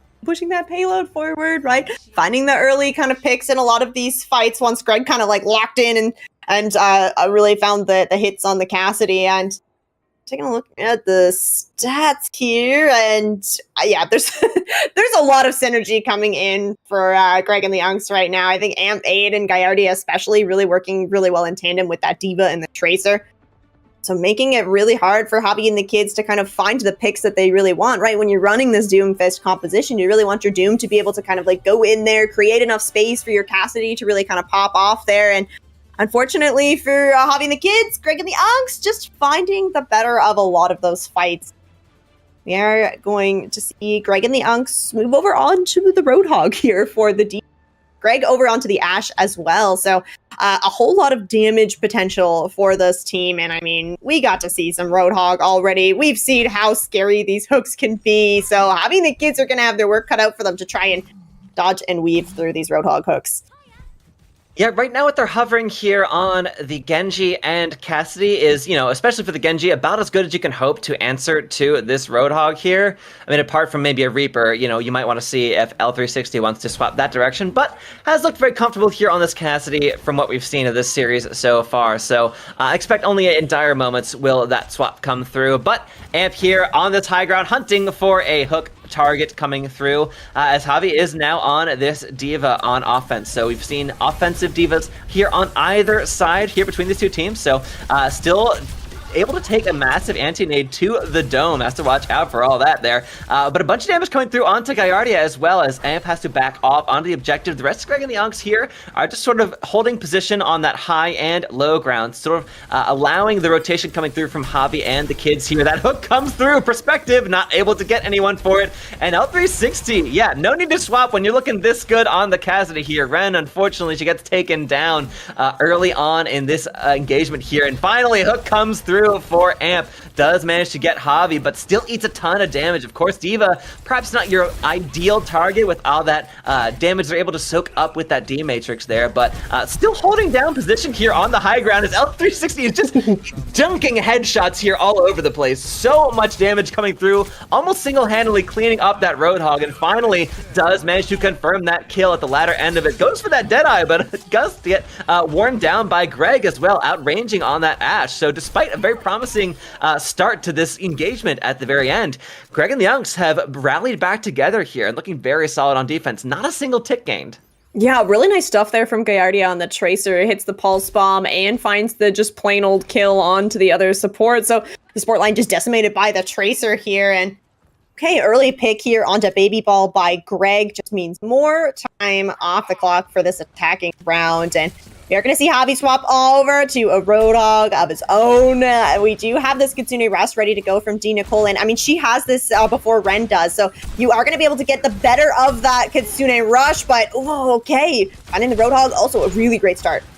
Hog on hog violence, folks. This one enabled by a mercy. I said we weren't going to see it this map, and that means we are. So fantastic to get the benefit of that. Bob comes through. He is there holding down the point, doing his very best to shoot at anyone who makes themselves apparent to the welcoming arms here of Greg and the Uggs here on that defense. You've got to be so careful here as Greg has, you know, that high vantage position here with that Ash. Just so devastating, getting so much damage onto the opponent whenever they peek their heads around those corners. And the rest of the team is just looking so good, holding it down these corners here, not allowing Javi and the kids to get a single inroad around all these wraparounds. You still have Baby Ball all the way in the very back here, closer towards Greg and the Young spawn than anything else. Still trying to find an answer, trying to get Greg by surprise. Does manage to land on top of Red, but gets hooked for the trouble. Amp will not allow the supports to be tampered with in that way.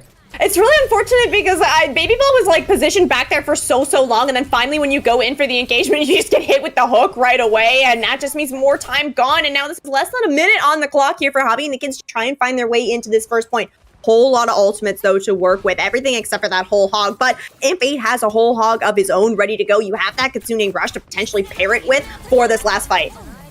Baby Ball falls immediately as the fight starts. That is absolutely brutal for Javi and the kids. You were counting on that blade to really get some value here, and losing the Mercy as well. I mean, that's the death knell for this engagement here. Fortunately, they might have lost it quick enough that they have a chance to get back, although if they are able to keep themselves from being staggered here, that would certainly allow some benefit to them. But yeah, they get a kill into Gallardia, so that might be just the ticket they need to make their way back onto the point. Javi is back here on the ball, so very much here for speed, and despite being taken down, Greg is able to let loose with that Bob, and who is doing so much work holding the door against the remaining members of Javi and the kids, taking down both the Mercy and the Wrecking Ball. And just a final kill of Kiriko onto Kiriko as Ren takes out Dina Cole. And that is going to be all we wrote for Paraiso, all they wrote for the series here, as it looks as though Greg and the Unks will take this one in 2-1 fashion over their opposite of Javi and the kids. Yeah, no draw happening here, despite there being the small chance that it could happen.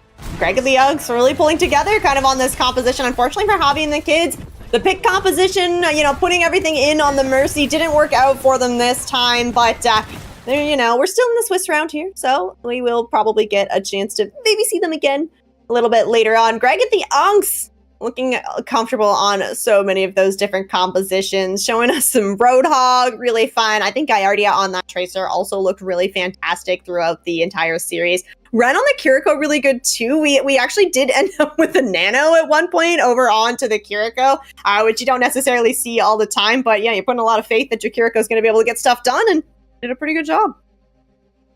I will honestly say, folks, this series further cooked my brain. Just absolutely delicious scenes coming out from these two teams here, not allowing the other a moment to breathe. Really no chance at all in this high chaos, and honestly, wouldn't have it any other way. So a fantastic play from both of them, clearly having a good time, if match has anything to go by. As we know, they have a lot of history with each other, clearly very in good spirits between them. So really well done, very fun to be had. And so yeah, congrats to Greg and the Unks, moving a bit further, of course, in the Swiss stage than Javi and the kids. But again, it's still Swiss. Everyone is still in contention here. There's more Overwatch to be played, so neither of them are done just yet.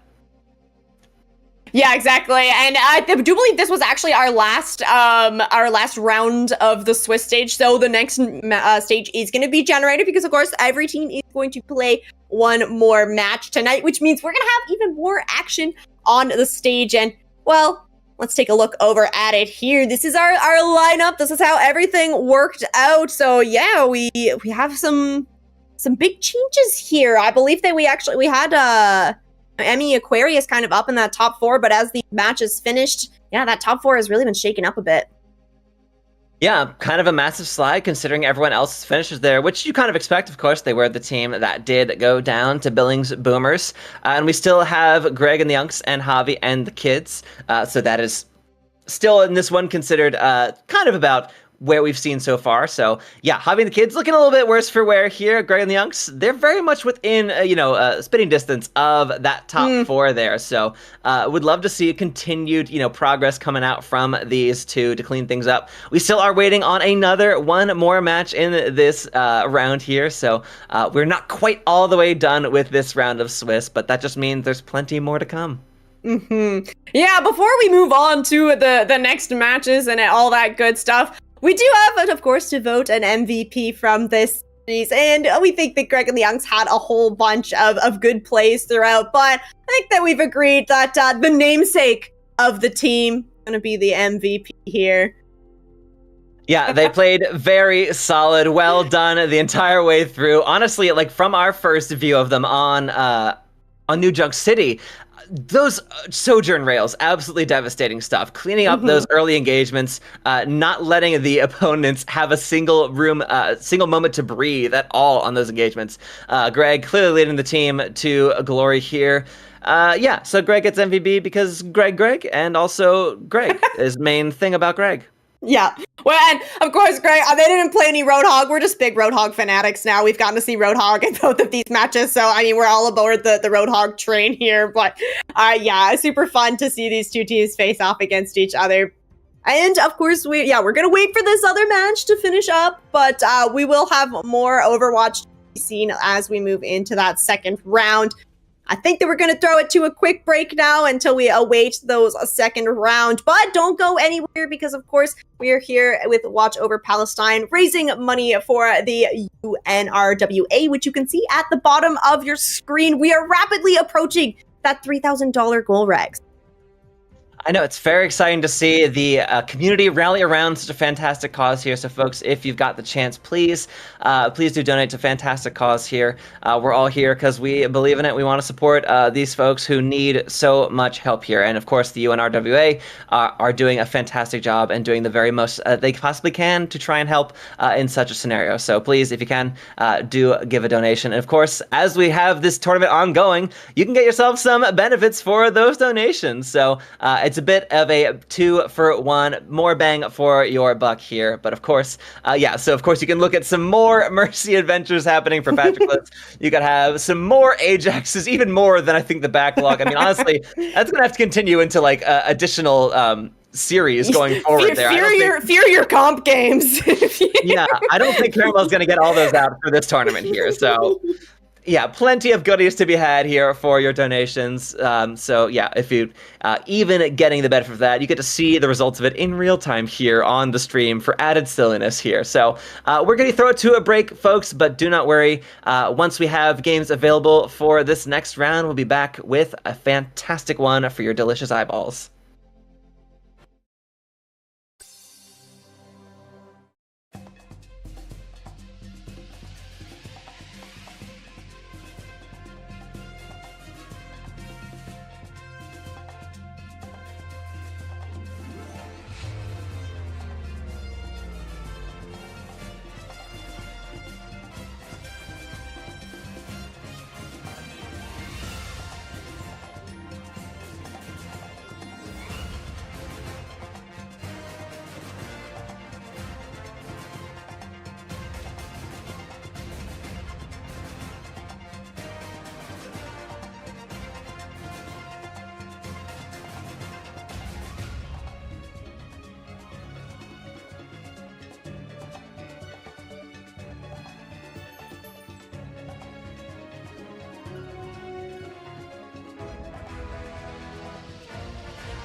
All right, everybody, this is it. Regs, we found a Torb 1v1. It wasn't enough to go 3 maps. Greg and the Unks, Hobby and the kids, they're looking to finish it out here, and this is the true fight. This is serious, folks, on King's Row in the snow, where all things must come to pass here. The Torbs have not fired a single shot at each other, has to be said here. They've just stood menacingly at and sort of glanced and glared. Now they're dancing. It's a Torb dance battle on the objective, which, of course, is the traditional method of a mating ritual between Torbjorns here. The loser will, of course, be defeated by a hammer, so it's a very short ritual, all things considered here. And yeah, with that initial kill out of the way, the gates of hell have opened. It's maybe you know, a little anticlimactic there, right? All right, using Cognito, gonna claim the first one. I don't know if this is a best of 3 or if this is a winner takes all. Like this could be it. Using Cognito could have just claimed, you know, king of the Torbjorns here. Gardia.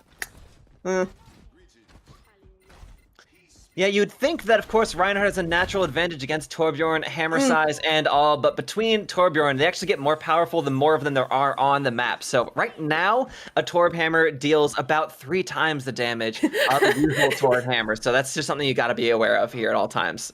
We do have, of course, the mining pick. This is your Prospector Torbjorn. One of the most deadly Torb hammers, all things considered. Yeah, it's pretty scary, right? I mean, just the sheer intensity of it. You know, there's a little bit of a curve to it there. This is round 2, of course. We did see Use Incognito pick up the first one, but is Incognito gonna win the second? No, okay. Tied up here in our Torb 1v1. Yeah, turns out that the piercing damage wins out over the bludgeoning in certain situations. You really have to be aware of that in terms of like rock, paper, scissors rules. You just gotta be conscious of a pickaxe fulfilling the same role that, I guess, if a hammer that bludgeons is rock, then I guess the pickaxe is paper. I still don't really understand how paper beats rock, but it's gonna happen this way either way. That's just where we are at this point. Yeah, and building up towards that molten core, and I really hope they both get to use it and just layer the objective. Delicious magma. Yeah, you have to wonder, is that allowed in a Torb 1v1? Link, I mean, yeah, okay, no, we're gonna say no, molten core not allowed. This is a hammer only, very specifically. As we look at our third and final Torb 1v1. Winner takes all here. We're all tied up. All right, the hammers are out. The Torbs are juiced and ready to go. They are just building the hype, gaining the support of their team here. The crowd rallies around them. A shield from that Reinhardt to protect from flying Torbjorn parts here. Both go for the overload at the exact same moment. Using Cognito falls to Gaiardia, who immediately gets taken down by the Rhine as all... Oh, I'm sorry, there's a res came through. Oh, using Cognito is not out after all here. So it turns out that is going to be... I'm not really sure who won, but honestly, wasn't that something? I'm so glad we got to witness this. Headraimer, I'm also so glad that you donated $132.33. Thank you. Hope you enjoyed that Torb 1v1. I don't know if that's what that's what we all signed up for, but that's what we got, and I need Rags, check it out. We hit our goal. We hit $3,000. That is fantastic, folks. Thank you all so much. Honestly, that is 3 times what our initial goal was in terms of fundraising here. That is absolutely insane. So thank you very much, Headraimer, for putting us over the top, and everybody else who's donated the entire night, the entire way through. Thank you so much. So sweet. And of course, by all means, do keep the donations incoming there. It is all for a fantastic cause. If you haven't heard us say it already, UNRWA providing relief and aid to Palestine refugees, as children especially. So all proceeds going to them. And honestly, the more the merrier. We hit our goal, but that is no reason to stop. So we will gladly shout you out anytime we see a donation on screen. Yeah, and of course, there is so much more Overwatch to be had this weekend. We are only on day 2. There is still one more round tonight for NA, and then tomorrow we will have U and NA games played. So still so much more Overwatch to be, so much more time to make donations there. And I do know, Regs, that we are still waiting on a final Swiss stage round to be played. So unfortunately, we aren't going to be ready just yet for the next.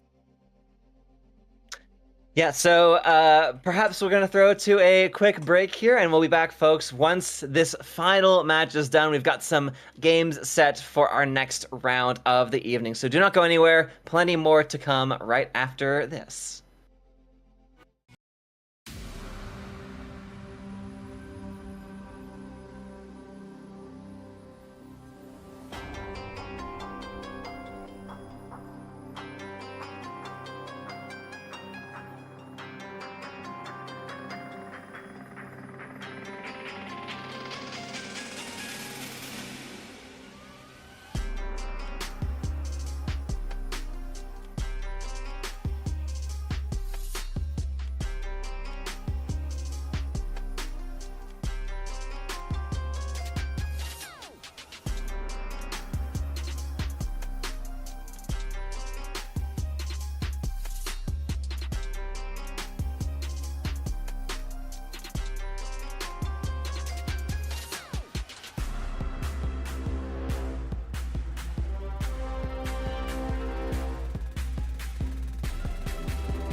We are back, folks. One more match today on day number 2 for the Watch Over Palestine tournament. And we come back with the congratulations. And congratulations to all of you who helped us reach the $3,000 goal. That's right. Look at the bottom of your screen. We're at 3,010 dollarinos. Thank you very much to the folks who donated an anonymous $10 donation and an 132 and I think 68-cent donation from Headrammer to get us to exactly $3,000. But now we have a new goal, $3,500. So congratulations in order, but let's keep the pace up, shall we? Once again, it's myself, Possible, and LaFawn. We got another match for you folks.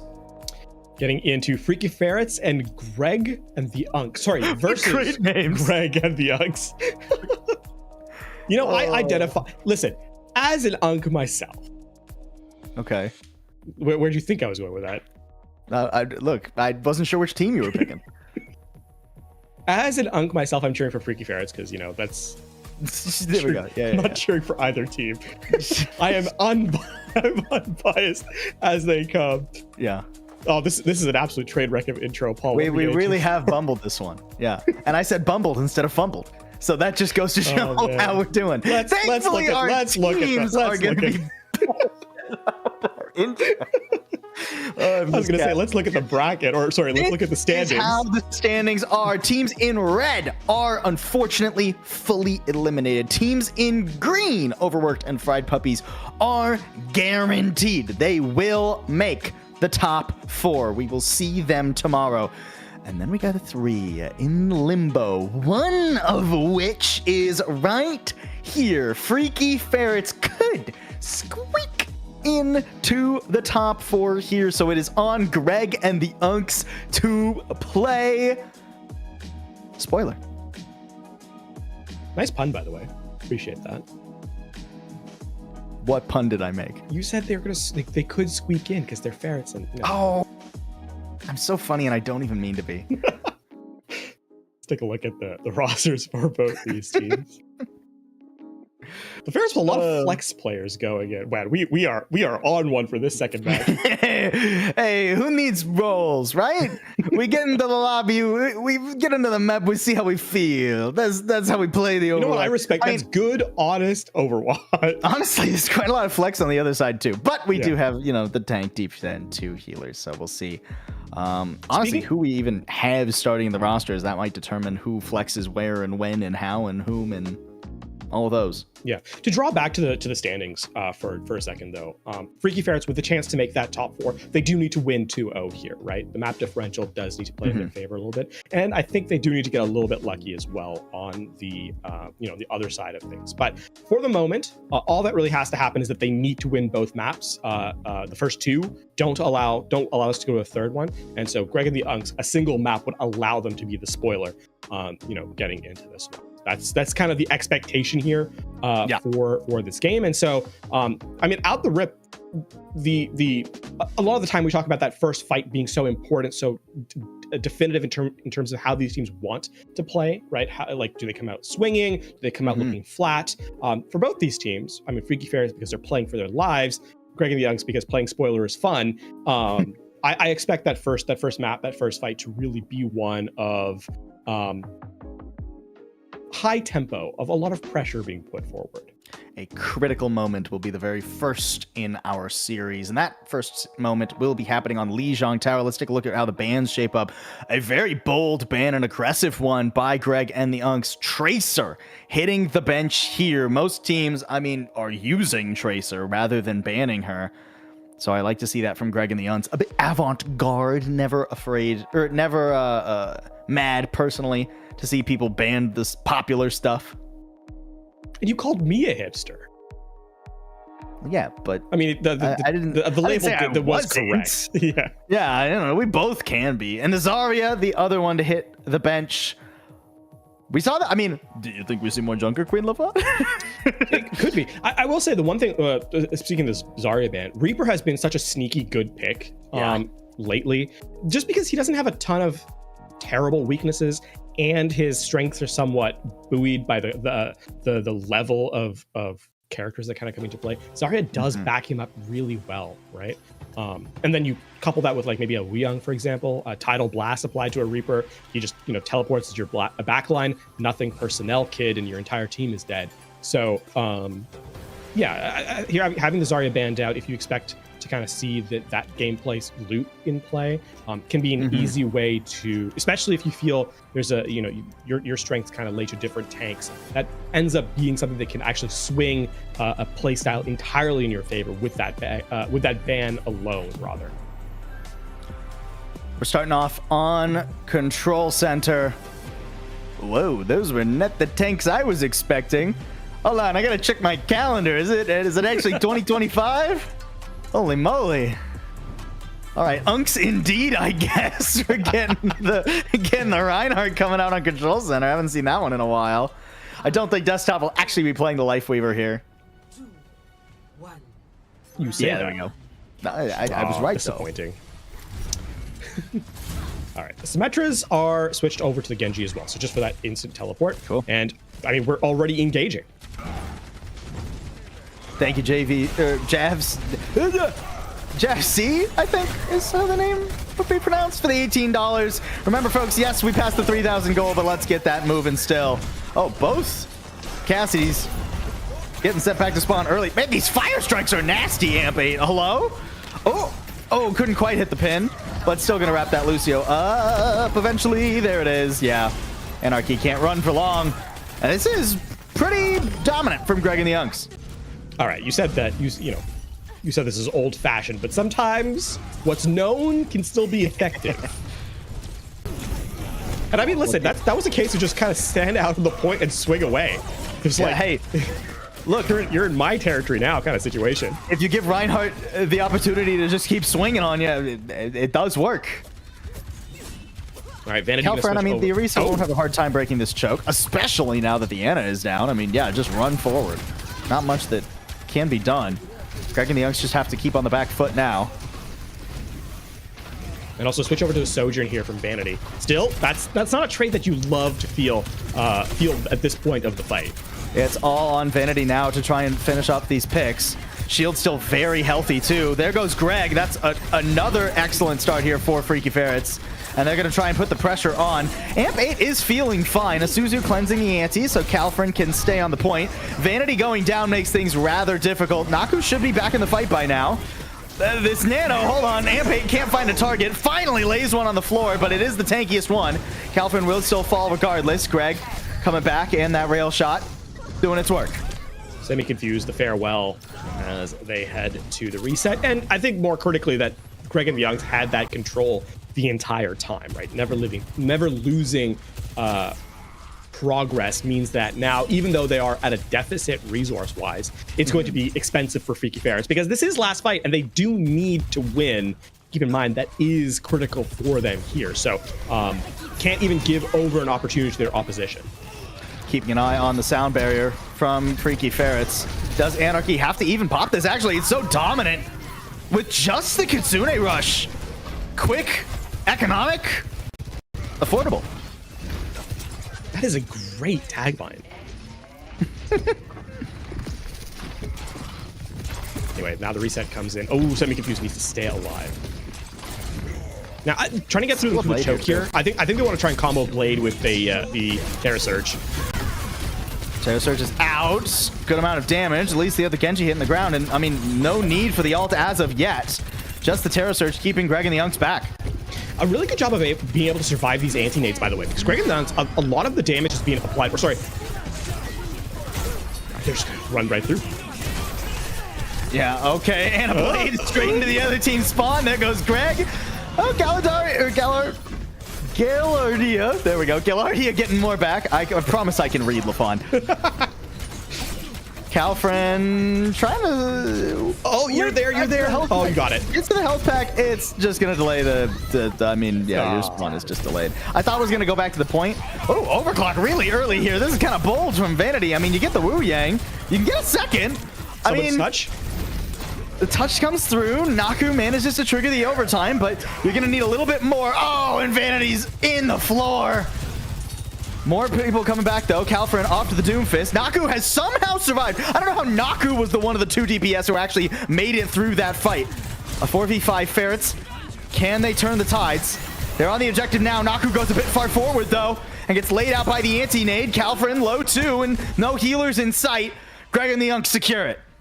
Very nicely done there. The push and pull of the engage and disengage timing was really quite stellar from Greg and the Unks, as they bend but don't break. And I mean, all of that off the rip was based on a nanoblade, and even as Naku tried to trade Elim for Elim with the Dragon Blade, it just was not as effective in style, right? So that is, in the end, being able to find more efficiency with your resources, get more eliminations with your ultimates, even if it is big combos like the Nanoblade, just more effective in a situation like that. But Freaky Ferrets, another round. They're not out of it yet. Need to win this one out. Going to more or less a full dive comp now. The Wrecking Ball in tow for Calfrin. Will you be able to find your targets? I mean, the Ana, the obvious target to go after. Greg on the Sojourn. Certainly poppable as well, if you can get a well-coordinated dive. I mean, that's just silly, Calfrin. Just hanging out. Okay, Gilardia down too. I mean, Greg and the Unks pretty slow to the take comparatively. I mean, of course, Wrecking Ball giga fast. Yeah. I will say one thing in terms of, like, for Gilardia anyway, is that it's actually surprisingly difficult to engage on anyone on Freaky Ferrets. The mobility from the Wrecking Ball, but also there's a lot of self-heal and disruption on the backline. Nice movement from Greg, just barely getting the health pack in time. Naku, ooh, okay, getting out of line of sight. A little more damage. 1 for 1, but you're going to be missing your Lucio if you're Freaky Ferrets. Trying to push forward into the backline themselves. Not a bad situation. Somebody there touching too. Calfrin manages to keep the flip from going over. No else just yet. Vanity falling. That means Freaky Ferrets. I mean, it's just Calfrin seeing if he can hold out for the reinforcements, and has done so pretty well. Here's Naku already getting rid of Aureus Hunter. On to one more. Gilardia, no, manages to limp away, but Anarchy gets there. The flip does come through, but I don't think Greg and the Unks have the personnel to hold it. No, but this is more about getting the continue to extend your lead, right? This is percentage that's just not being gained by you, and you know, sure it's 10%, but that means that you're at 50 as the point flips over. Guys, flip the point. Now you might be at 52. All right. Still, a very cheap fight. Greg and the Unks also going to make a switch over here as they go over to Winston. Now, I would like to see this be a fast play with the Tidal Blast and with the Dragon Blade from Freaky Ferrets. Don't allow Greg and the Unks to actually set up. Amp 8 just trying to figure out where Freaky Ferrets are set up on the defense. A little bit slow there. Ooh, nice sleep dart. Good anti too, but here come the ults. There's the Tidal Blast and the Blade. Only good for 1 thus far. Greg seeming to struggle to find targets. Rally keeping Aureus and the rest of the Unks alive. Naku only getting the 1. I'm not sure that's enough. Vanity low. The overclock's not going to be in play for a minute. But no, okay. The rest of Freaky Ferrets, yeah, the damage was dealt, and now you can keep the overclock for the last contest. Yeah, it was a little bit scary because the Tidal Blast was used onto Wrecking Ball as a defensive ultimate rather than an offensive one. It was used for its healing as opposed to its stun. But nonetheless, Freaky Ferrets, they invest and they're able to win out. Now, extend the fight here because Nanoblade's coming in. You need the sound barrier to be able to sustain through it. Thank you to Knock on Wood for the $30 there. Running out of time. Amp 8, the one who has to charge forward. So low. Primal nowhere in sight. Vanity easily cleans up that tank, and now there's a minefield on the point too. Yeah, the Blade's out, but Gilardia, even with the nano and the Blade, you can't get there in time. That was a little bit of an anticlimactic engagement. Listen, hazards are all over. Sorry. Hazard's a character in the game. Mines are all over. Mines are all over the point, so you just can't contest, and I mean that's a little bit of a tough situation. But Freaky Ferrets stay alive, get into round number 3, looking to steal this one away. I really like. I mean, this has been true so far for both matches. Is that second round has been, once you got control of the objective, the winning team got control of the objective, just stagger out the engagement, slow picks, you know, fights that just take a long time, don't allow your opposition to really reset. All that and more, and that's a big part as to why Freaky Ferrets were able to look so clean on that capture. Again, Calfrin up here so quickly. Already that dive coming through. Anarchy not surviving it though. Oh no. Okay, he's not fully stuck. He's back. He's back. It's fine.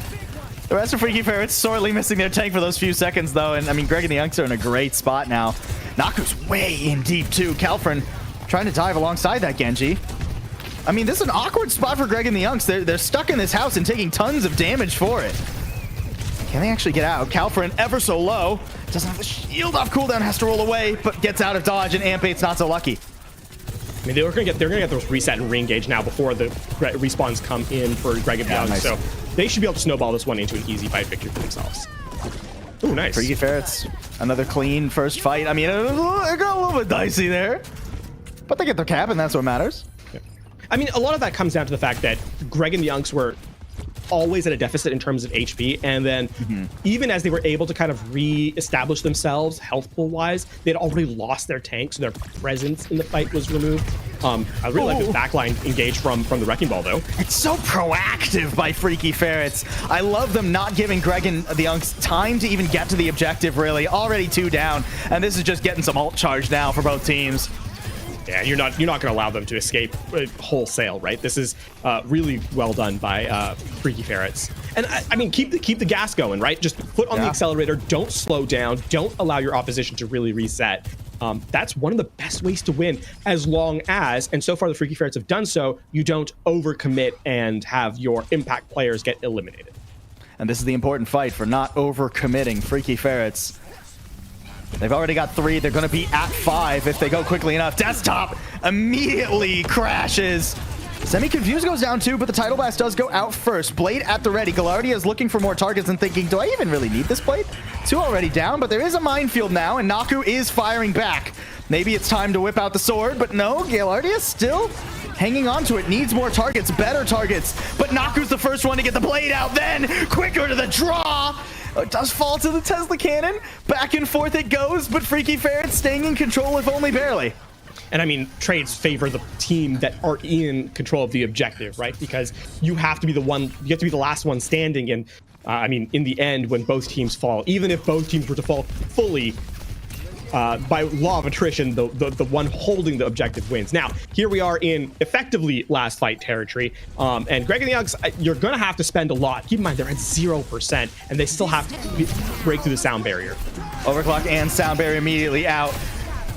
Greg and the Uggs, can they do anything without their tank now, too? Oh, no! Oh! Reset the counter. Reset the board. Well, it wouldn't be a series that you and I cast together if it wasn't, if there weren't one of those. Yeah. And I think that does count as one. I think that counts. You don't even touch. You have 4 out of 5 players alive. Yeah. That's a bit unlucky. But very lucky for Freaky Ferrets. They need a 2-0 if they want to have even a chance. Keep in mind, even if they get a 2-0, it's not guaranteed that they will make it into the top 4. But Freaky Ferrets on the path. Greg and the Youngs doing their best to play spoiler. Maybe need to get closer to the point. That wasn't the only time that happened in this map either. Because like there was at the end of Night Market. But yeah, you know, we live and we learn. We wash it away. Just don't think about it. Listen, all I'm gonna say is that if this keeps up, our Men in Black, we're gonna run out of the. What's it called? Oh, I don't know what it's called. It's been so long since I've seen that movie. I actually don't know what the thing is called. But you know, so actually, just to continue this ridiculous bit. Neuralizer. Oh, okay, there you go. Imagine it's like Imagine it's like a fountain pen, or like that has like a ink cartridge, and like that would be outrageous. Oh man, kind of funny, honestly. It would be. But back to the match at hand. Yeah, no Neuralizer's gonna wipe that from my mind. No. So that's tough. Not the way Greg and the Youngs wanted to start the series. I think once we got away from Control Center, Freaky Ferrets looked much more comfortable. I think when they get that Wrecking Ball into their tank's hands, it is a very good look for them. I also think that you know, playing the Orisa in close quarters, they just weren't able to ever truly isolate the Reinhardt right? Yeah. Just getting a ton of value on the close quarters brawl seemed to be where Greg and the Unks succeeded the most. And then in the moment where you kind of wanted that individualistic raw fragging power, right, where you're just going toe to toe with your opposition, like your mirror on the opposing side. That's where in the chaos, Freaky Ferrets seem to really get the upper hand. And so I think heading forward for Greg and the Unks, the idea is going to be, can you close the distance more effectively, not take nearly as much damage on the approach, and then once you're in close, have that more efficient use of resources that we've kind of touched on all night, right? And I think that's probably where Greg and the Unks can really find value as we get, I mean, we already know what our next map is going to be, but not a map type that necessarily lends itself to that style of gameplay. Nonetheless, possibility given. This is an interesting one from Freaky Ferrets. You can tell that the Ana was really giving them a hard time. Those antis, especially on that first point, were nasty to try and deal with. And then, I mean, couple that with the Nanoblade as being a true. The Nanoblade is tough. I think they were doing a good job, though, Freaky Ferrets, of getting value out of the regular blade versus the Nanoblade, though. Yeah. Now it's just a question of what do Greg and the Unks end up banning. I'm thinking maybe the Wrecking Ball. I think that was nightmarish for them to deal with. Calfriend was really just all over the place. The question then becomes, because New Junk City, I think most of the points, you can still really play that hyper aggressive dive style. Does that continue to be the look that Freaky Ferrets runs if that ban comes in, right? If that Wrecking Ball gets banned out. But I agree with you. I think in terms of how Freaky Ferrets played, that seems like seems like an entirely reasonable selection. And you at least force them to change their pace a little bit, right? The Wrecking Ball is very much like it's like an ambush dive, right? Yeah. Like, we're nowhere, suddenly we're here. Whereas, like, if you have something like the Winston, maybe it becomes, dive, quote unquote. Ooh, actually, wow. That's a bit surprising. Greg and the Unks banning away the Genji. I guess they weren't content with the value they were getting. And if they're like, hey, if we can't have honor for the blade, you don't get a blade at all. I mean, Naku in the neutral, they had a lot of effectiveness on the Genji, right? And I think in the Genji head-to-head, you can argue that in the neutral fights, the Genji was more effective for Freaky Ferrets. It was the ult combo that pushed, is where the lead was taken. So, if you feel that that you're playing for the combo and you're not going to get that, obviously, with the Ana banned out, then taking the Genji away from your opposition might not be a bad selection either. Nonetheless, I will also highlight this is now 2 dive DPS that have been banned by Greg and the Unks, so there is a bit of a selection continuing. Well, and now the Tracer is up for grabs, right? So if Naku is one of those like old school just dive DPS flexes, right, where you have both the Tracer and the Genji in your pool, does Naku end up going to the Tracer here, or will it just be a complete pivot from Freaky Ferrets on what they want to do with their DPS? All these questions and more to be resolved here. Next time on Dragon Ball. No, wait, hold on. Wrong IP entirely, actually. Yeah, no, I don't think I gotta be careful. Here's the funny thing too. You could have picked one of the IPs that have been collabed with. Oh. Next time on One Punch. New Junk City is where we're headed to. Not next time, but this time for map number 2. Keep in mind, folks, it is first to 2. So if Freaky Ferrets manage to win this pick, which was, in fact, picked by Greg and the Unks, as you noticed, they elected to ban second. So they have chosen New Junk City. I think it's generally smarter to pick the map, honestly, than pick if you want to ban first. Look, banning first is nice. You get to, have your pick of the litter, but I think the map is a bit more important.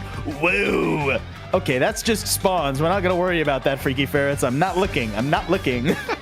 While we're in the process of reminding people, though, of course, this stream is for raising money for UNRWA for Palestine. So as you can see, the lower third there, we are just shy of 3,100, on our way to 3,500 today and tomorrow as we get underway. Don't be shy. We'll be here. And we are set to go. Hey, that's a real comp. Hey, listen, it's New Junk City. This is lore appropriate. Junkrat, Roadhog, Junker Queen. Well, we can't have the Junker. There's only one tank. You can't have. I mean, also the Junker. Amp8's got it. Oh, Amp8's got it. You're right, man. We just need to get rid of the other 7 players in the lobby, and it'll be perfectly and add a wrecking ball too. Calfrin nearly. Oh, Taking, I was gonna say taking a piece out of Amp8, but it's actually Greg who hits the floor. Now it's just the Unks who have to try and work through this first fight. Freaky Ferrets, though, I mean, just calm in their approach right now. They're letting Calfrin step up as much as he wants. Hooks haven't quite been landing, and the point does actually get capped by Greg and the Unks first and foremost. Semi-confused going down too. Hang on. Have Freaky Ferrets overplayed their hand a bit? Okay, there goes the enemy tracer, and Naku is now just blowing them to smithereens. I think Junkrat's coming for the crown of New Junk City, at least from what we've seen so far. Now, here's the thing. I will also say there is a Semi-Confused makes a switch over to a Mercy here from the Lifeweaver. Something to highlight here is that despite Calfrin being sort of a big threat with the hook, also will not take nearly as much resources from the backline because of that self-heal, right? So, yeah. Ooh, not the ideal target for the hook either there. Tidal Blast alongside the Junker Queen up in your face. Semi-Confused falling, and Anarchy fell before the fight even started. I mean, the easy peasy for Greg and the Youngs to flip that one over. Does cost them one of their support ults, but I think they're happy with it. Yeah. Oh, we're not done yet, though. Dude, that's just BM going for the Tracer there. Looking for more, but no. Oh, that's speaking of though, Orister not only eliminating the Junkrat, but to add insult to injury, takes the Riptire out with the wave. Anticipated. And Naku swaps over now. That's why the tire came out at the very end. Didn't like the look of the Junkrat against all these hyper mobile characters. I mean, you're really just looking for Amp8 with the nades there. Oh! Robbed of the coalescence here. Anarchy not going to be able to support the rest of Freaky Ferrets, and I mean, these last 2 fights have just been all Greg and the Younks, and it's not even been close. Calfrin even ripping the whole hog at the end, but it's just not going to do anything, and I don't even think there's another touch here. Oh, no. Yeah, that's what I was going to say. Unfortunately, because of the way Flashpoint works, 2 fights is what you get, and then you're done. And now it's a reset to point number 2. And wholesale switches, actually. Yeah. Not a single player on Freaky Ferrets is on the character that they started off on. And that means they're going to be way behind in ults for quite a while. Yeah, you expect, I mean, no matter what happens here, in terms of raw pickup damage, you expect that to be nullified by the sound barrier, and then, you know, as long as you don't, if Greg and the Youngs don't like overspend, you should recognize that you have the advantage with the switches and play your cards close to your chest. One ult maybe to try and get this point. All Greg and the Youngs need to do is survive to get to the point and not get picked. Greg does get picked, which isn't ideal. There goes one of your big tools. The overclock was even out, but I mean, there's just so much meat in this composition right now, and the Rampage goes flying forward. Easy does it. Greg and the Younks, they're fine with spending 2 ults there, and Greg will even swap over to the Cassidy. Yeah. I mean, Freaky Ferrets invested... Freaky Ferrets invested a lot trying to shut down that overclock that put them in a really disadvantageous position. You know, your backs are to the majority of the damage of your opposition means that you're probably not able to nullify it. And I mean, best case scenario, you didn't even have to use the sound barrier here if you're Greg and the Youngs. Now you'll be able to survive through the damage throughput here. That's a nice pick. And a back cap too. Amp8 falling, and I mean, Calfrin didn't even need to be in the fight. Naku and Vanity just picking them apart right now. And I don't think there's much Greg and the Youngs are going to be able to do about this. So a bit of a surprising Dragon Strike there at the end from Vanity. Have to wonder if it's yet another late swap. But the momentum is going. The push is still happening. Naku overextending a bit. Hold on. Oh my god. Guys, you realize the point is the objective, right? What is this crap? Desktop, you're killing me, buddy. Yeah. How can you see your screen? I was going to talk about the fight, but we have to talk about this crosshair. I mean, it's not even straight up and down. It's at an egregious angle. Vanity over to the Widow too. Where are we going, guys? Oh, no, couldn't quite get him. Maybe next time. Oh, and the Tracer's on you, and you're dead. All right, let's Somehow Calfrin is still keeping the objective, by the way. The last, like, 40% has just been in this nonsense fight. Okay, let's get. I'm glad the fight's over now. We can review Desktop's crosshair. Discussion question. Which is the most egregious part? The rakish angle, the size, or the color? I think the angle. The angle, I'm not gonna lie, kind of pisses me off. Ooh, nice little pulse bomb there. Forces Anarchy forward. Transcendence available though, and overextending for it too. Calfrin dying though before the Transcendence could find him, and I don't think Anarchy's in a much better spot. Yeah, I mean, the Death Blossom's not going to stop the Junker Queen from running you down, although Anarchy gets one on the way out, kicks Desktop in the face, and there's one on the point. Naku's still hanging around. Semi-confused will get found by the Deadeye.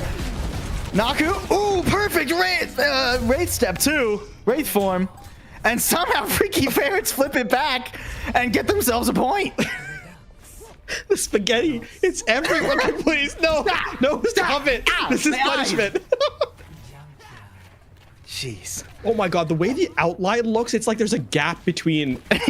There is a gap. No, don't zoom in. Oh wait, there's a little heart in the middle. Okay, the heart is probably the I like the heart. best part about The heart this. is a redeeming quality. Barely. It's not fully redeemed. It's redeeming. You go from an F to a D-. Yeah. All right. Greg and both DPS here for Greg and the Youngs down. I was gonna say they don't really have a way into this fight, but Amp 8 trying to make this fight still a potential reality. Here comes the Rampage. Only catches onto Calfrin. That's not ideal. Vanity limping away and managing to get Desktop with a submachine gun at range. This has just turned into a little bit of chaos. Naku trying to bring us back to a sense of normalcy by being on the objective, trying to finish the cap. Aureus Hunter down 2. Heals sparse here for Greg and the Youngs. But Calfrin can't quite get onto that Tracer that he wanted to, and meanwhile, the rest of his team is having a tough time. Anarchy, that is not the range you want to be when it comes to a Junker Queen, buddy. And Greg and the Youngs get first cap. All right, for the last 3 fights, let me direct your attention to the name immediately to the right of Semi-Confused. Analysis done. Yeah, okay, cool. Yeah. It really truly has been Anarchy. Honestly, we just look at both of the supports for Freaky Ferrets, and the analysis is done. Yeah, exactly. Like, that's how I feel about the last couple of fights. All right. Now, oh! Nice little pulp. Yeah. Gilardia, good job there. Greg in some trouble. Gets punched in the face by Lucio. Can't feel good. Back and forth here, but yeah, I think too many players from Greg and the Youngs are caught. The floor comes over too. Oh, and there's going to be late deaths. That's tough for Greg and the Youngs. Yeah, and I do like the fact they were able to get the capture even as they get these stagger kills in, right? No, don't let, you just don't commanding shout. You just delay your death. There's a lot. Okay. Yeah. Was hoping that the respawns were closer, and then maybe you like squeak out and alive, and one overextends. It's okay. Oh, Gilardia is so close though. It's just barely surviving. Gilardia's been playing on a knife's edge this whole map. Is this like a pine tree of a crosshair? I know this has turned into kind of the crosshair podcast, but like, there's a lot of opportunities to talk about. That's all I'm saying. Look, we gotta stay focused here. Desktop down means that somebody from Greg and the Youngs has to step up. Pulse bomb at the ready, but not really any good targets. I mean, Calfrin can just tank it. You need to find somebody better. Lucio's so slippery. Maybe the Wu Yang, but he's getting away from you too. Gilardia struggling to pin anyone down here. Just hanging around the objective, but meanwhile, Freaky Ferret's already past 90%. There's a good target. There goes the Wu Yang. A chance, a sliver of hope. But the recall not up. Gilardia so low. Oh, it is just barely gonna die before you can get away. Naku. Oops. But it all comes out in the wash. Freaky Ferret's getting ready for a second. Whoa! Hello? Okay, okay, you know I what? guess it's Hell changing? Yeah. Hell yeah. We go from hello to hell yeah so quickly. Listen, when an opportunity to Ajax off the map presents itself, you have to. No. Okay, it wasn't swapping though. Now, Desktop, you've seen for Palestine. You know what? Respect. You know what? Respect. Love that actually. Do Wu Yang Ajaxes count? For you, we'll say yes. Just for you. Just for you, Aureus. There's the tidal blast. Already putting the pressure on. There's the sound barrier that wasn't thrown off the map. Desktop Making good use of that one. Vanity unhappy. But I think most of Freaky Ferrets gonna be a little bit unhappy. They're not getting the first cap for the first time in a while, actually. All right, now, I mean, Vanity is getting a chance to really inspect the objective being captured. Coming at this. Guys, my info sites are telling me they're on the point. Winds howling level of ult usage there. All right. Good ults here for Greg and the Youngs, though. I mean, that Rampage, you got to protect your healers. Oh, speaking of, there goes Semi-Confused. Aren't even going to need the Rampage, really. Calfrin getting out of way of the Deadeye, but Knocker not so lucky. Takes a chunk and then a shot, and that'll be how it's done. And I think that might actually genuinely be the point, barring, you know, a miracle fight coming up here. No ults, really, aside from the Pulse Bomb. And in 75%, right? This is a must-win situation for them to kind of keep this point going. Keep in mind, Freaky Ferrets, rather, are on match point. Oh, big pick. That's really nice. Maybe an opening for Freaky Ferrets. Another one. Naku popping off right now. Rampage still available. Amp 8 sees the targets. That's 2. Oh, but the stun's making it difficult. Rampage, I don't think you have the time. There's too much damage. And Freaky Ferrets somehow squeeze into the end. I mean, Ferrets are nimble. They're good at getting into small places. That was Naku coming in clutch, right? Just eliminating their counterpart and then the Pulse Bomb. And enough distraction given that Greg and the Youngs couldn't mount an actual engagement. Still, that's just the beginning. Now comes the actual difficult, or the more difficult part. What a stick! Whoa, nice from Gilardia. Tracer pop-off answered back in kind. Rampage going through, only catches Vanity, but that is a very squishy Cassidy now. I mean, Semi-Confused, not looking very good either. 99% quickly turning into 100 here. Freaky Ferrets, they made a go at it, but it'll all come down to this final point. All right, last bit of stagger here from Calfred. We might be here a second. Honestly, I get it. Yeah. Like, did you need to use the Deadeye there? No, but I get it. Fights like those are funny because you know that they're not going to be won by Freaky Ferrets, and yet it might happen. You know, you gotta watch for it. Yeah. These are nice staggers from Gilardia too. Who are they? They're still looking for someone. I think they see Naku. Yeah. Yeah, Naku in some trouble, but manages to slip away. And actually, hold on. They're gonna cut off Semi-Confused. Semi-Confused out in the middle of nowhere compared to the rest of Freaky Ferrets, and Greg and the Youngs find him. They are good at just finding an isolated player and going for him. Naku not letting Gilardia get the better of him again. Calford, what are you doing up there, buddy? The point's down here. Yeah, there you go. A lot of damage onto Aureus Hunter, but it's not quite enough with the commanding shout to keep him up.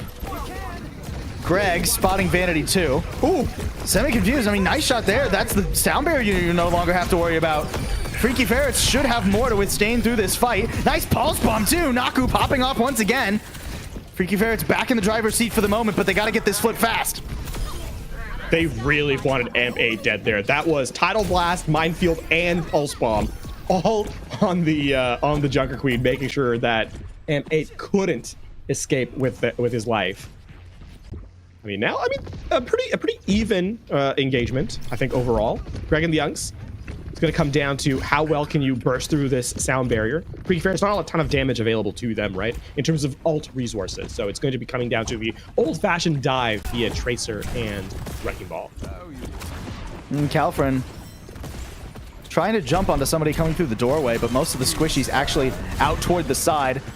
Greg not able to get much done with that Deadeye. Ooh, they got to get away, too. Here comes another Deadeye. A stick. Nicely done, Gilardia. Getting rid of Vanity. And now, yeah, Anarchy in sight. Freaky Ferrets, now it's just a question of how long can they stall. Calfrin's still with the shield. We'll be able to stall for quite a bit. I think Freaky Ferrets only going to need to win one more. But they'll only have time for one more. Maybe one or two. Two if they're lucky. Two if they're lucky, especially if Naku goes down here. No, stays alive. Okay. Now it's coming down to this reset. Again, here's where the engage timing is actually pretty helpful. Or the fact that you can engage quickly, rather, with the Wrecking Ball and the Tracer. You can actually get into the backline for Greg and the Youngs, who are quite far away from their team, actually. Calfrin can relocate quickly too. Aureus already down. Greg in some trouble too. Galardia trying to come back and help the supports, but actually just gets them killed. A late sound barrier only for 2 players, answered by a much better one from Anarchy. 99% now for Greg and the Youngs, but unless this rampage is the best rampage I've ever seen in all of Overwatch, it's not going to be enough, and it's not even thrown out. It's saved for the last fight.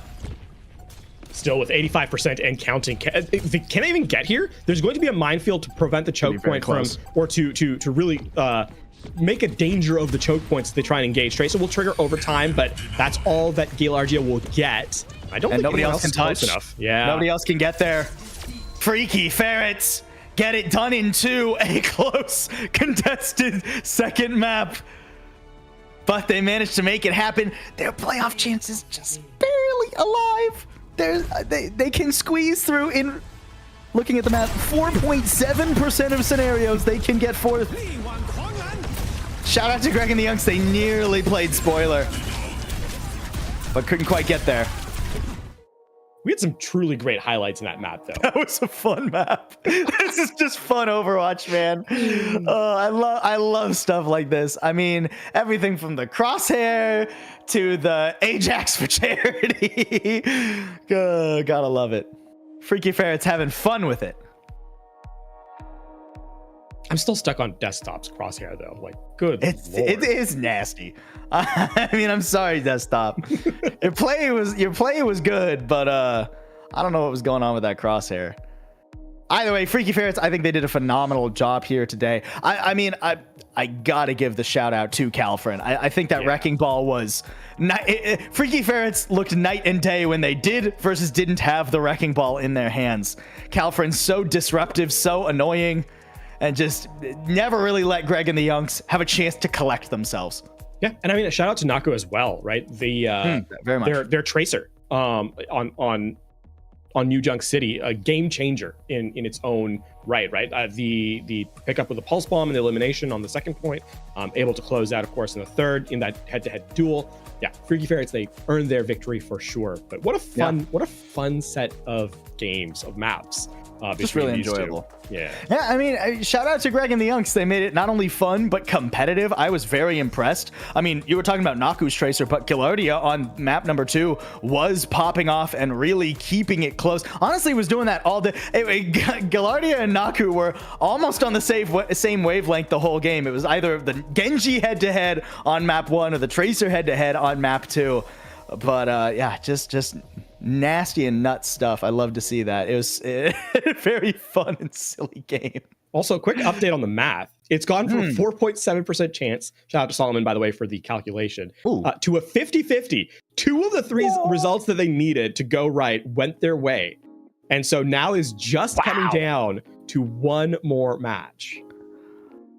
All they need is for NXRI to beat me, Aquarius. That is what we were being told. Wow, that is nasty. That is nuts. Man, I almost want to just like, LaFon, do you think we could fill for the next 30 minutes so that we can get the results? Crosshair review stream. The Crosshair podcast. No, we know 3 of the 4 teams that will be making it, and then it's just that coin flip between Big Chunga 112 and Freaky Ferrets. I mean, no matter what happens, we've got a great name in our 4th spot, LaFon. I gotta say that. And of course, that will all be played tomorrow, right? We're not done. Not done at all. Tomorrow, day 3, the bracket play will come into play, and of course, what we're playing for, the tournament, UNRWA, for donations for UNRWA Watch Over Palestine. Yes. So keep that in mind. Keep the donations coming, right? That continues. Our new goal is 3,500. We've done so well to get to the 3,058 we're at so far, but more can still be done.